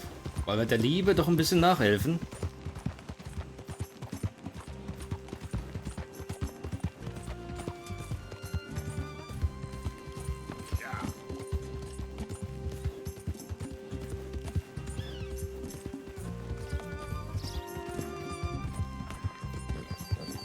Sind wir doch mal ehrlich, wir hätten es auch ohne Geld gemacht, oder? Was so eine Angelegenheit. Bin mir sicher, morgen hätte es ohne gemacht.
Ich finde die Vision irgendwie ziemlich witzig.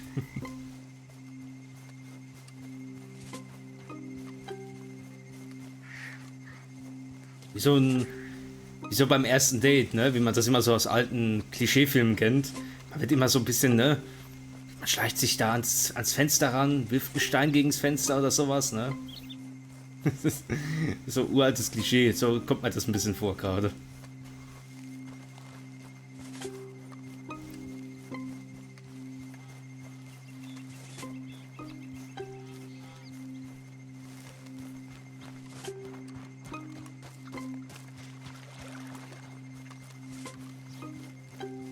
So, das war's schon wieder.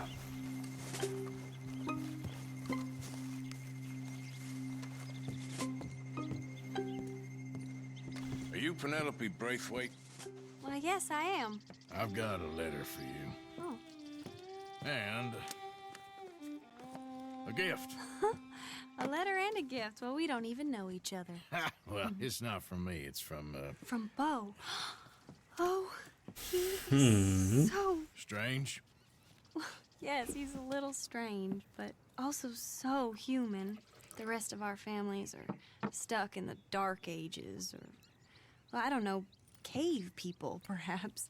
Bo's different, but if they find out, they'll kill him and send me to live someplace awful like Ohio.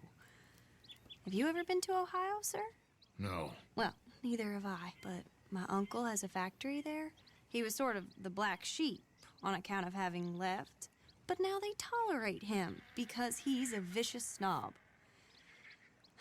Families are there's something else. You got a family, sir? No, not really. Well, they tolerate him because of the money. But me, with my ideas above my station, they can't stand. That sounds pretty complicated. I don't know quite what to say. Well, nothing to say, except I hope they all rot.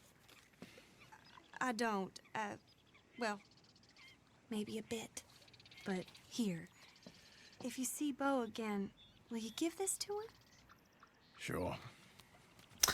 Ach, wir können doch einfach nicht Nein sagen.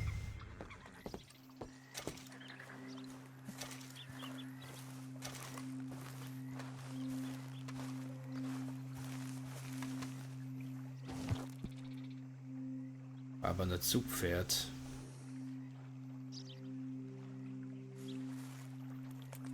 Weiß ja nicht, soll ich das Pferd nehmen oder nicht? Nee, lieber nicht. Ich gehe ungedeckt vor.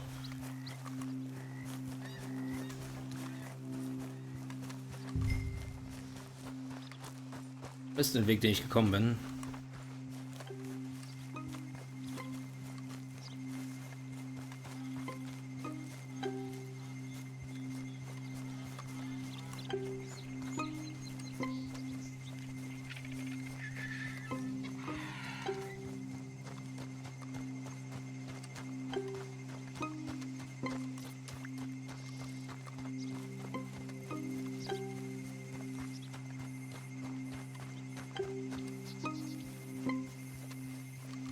Wir könnten ja unmoralisch sein. Wir könnten ja den Brief jetzt einfach aufmachen und selber lesen.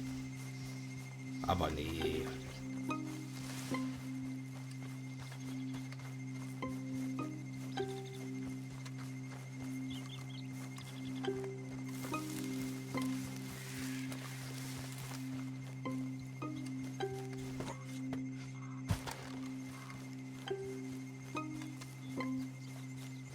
So, gesehen hat mich keiner.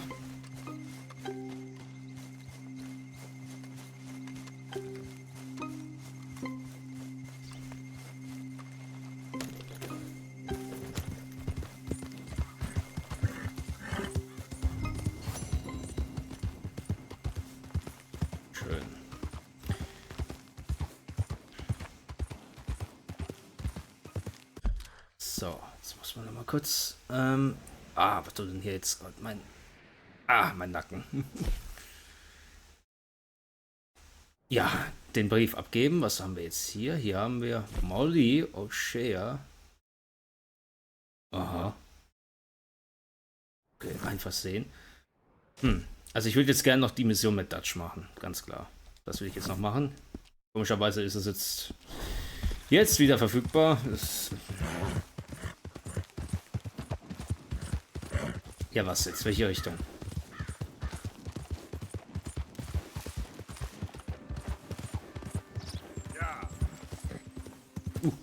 Achtung, Achtung.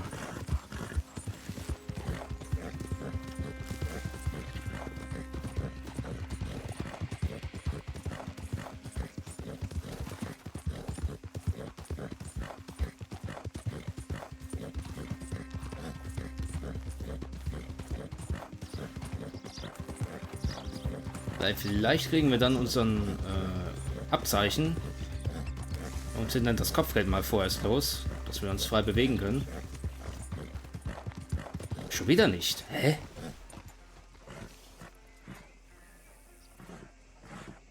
Was soll denn der Unsinn? Wenn ich rausgehe, ist es verfügbar. Wenn ich drin bin in der Stadt, dann ist es nicht verfügbar. Was soll denn der Unsinn?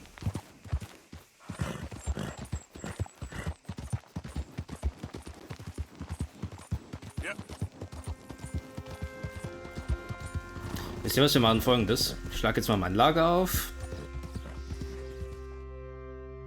Dann schlafe ich bis zum Mittag. Und dann probiere ich es nochmal.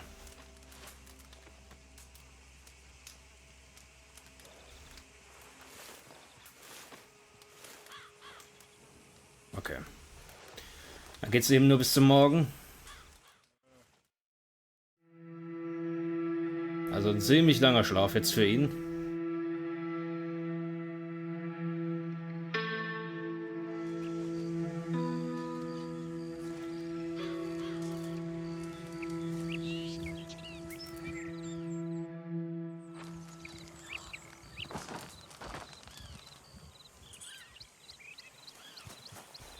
Come on, girl. Yep.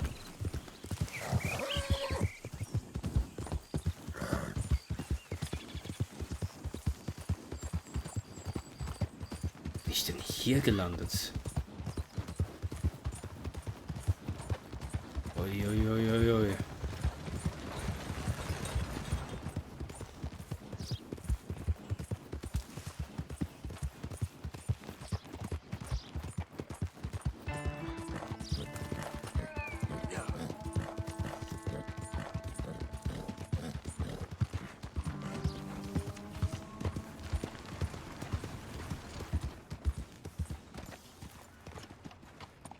Okay there? Fine morning. Also die Mission macht, was sie will. Mal geht sie, mal wieder nicht.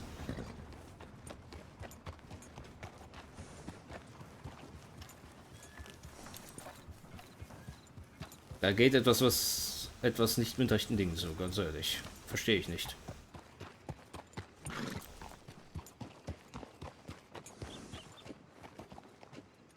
Na, ich würde jetzt halt... Oder wisst ihr was, Leute, machen wir halt jetzt dann doch ein neues Spiel, okay? Machen wir dann halt jetzt was anderes ein. Weil ich verstehe jetzt nicht das Problem. Ich würde jetzt gerne die eine Mission machen, aber da es ja nicht das Spiel ja zulässt, bitte. Was soll ich jetzt machen, ne? Unser Lagerfeuer haben wir ja aufgeschlagen. Ihr wisst also, wo wir das letzte Mal dann aufgehört haben. Nächstes Mal geht es dann so und so weiter. Aber ich würde jetzt hier mit Red Dead Redemption definitiv einen Cut machen und würde ein anderes Spiel reinknallen. Ich würde Spyro spielen, wenn ihr wollt. Spyro oder Watch Dogs, eins von beiden.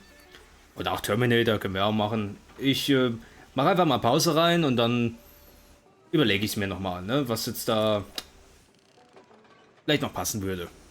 Ja, aber speichern, definitiv. So. Ja, das machen wir.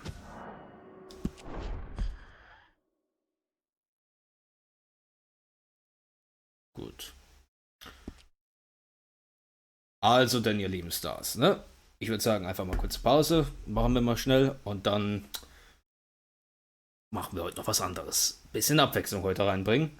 In diesem Sinne sage ich mal bis gleich und hoffe, wir sehen uns dann auch gleich wieder. Ne? Also dann, kurze Pause.